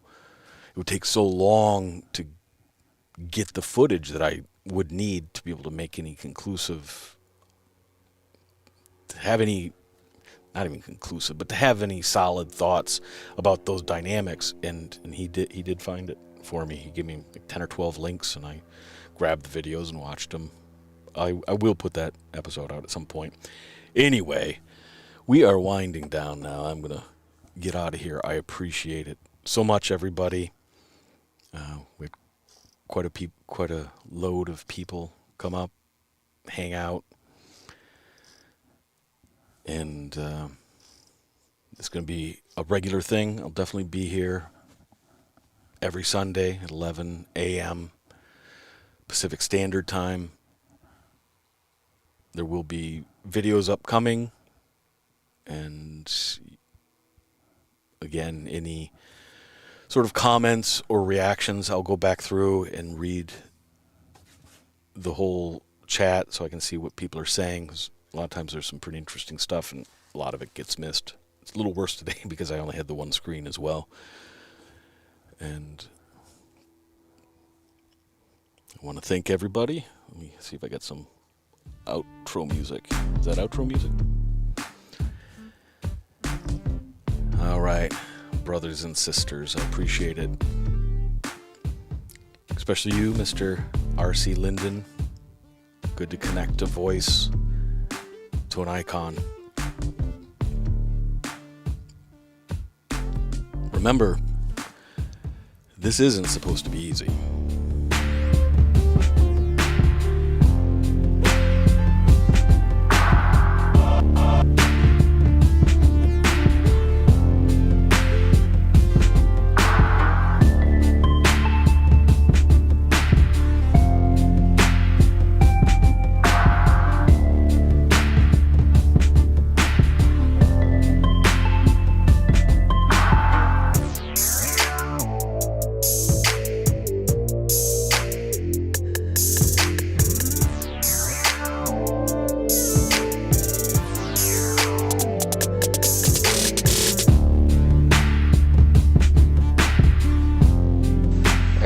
To articulate ourselves, otherwise we would be cows in the field.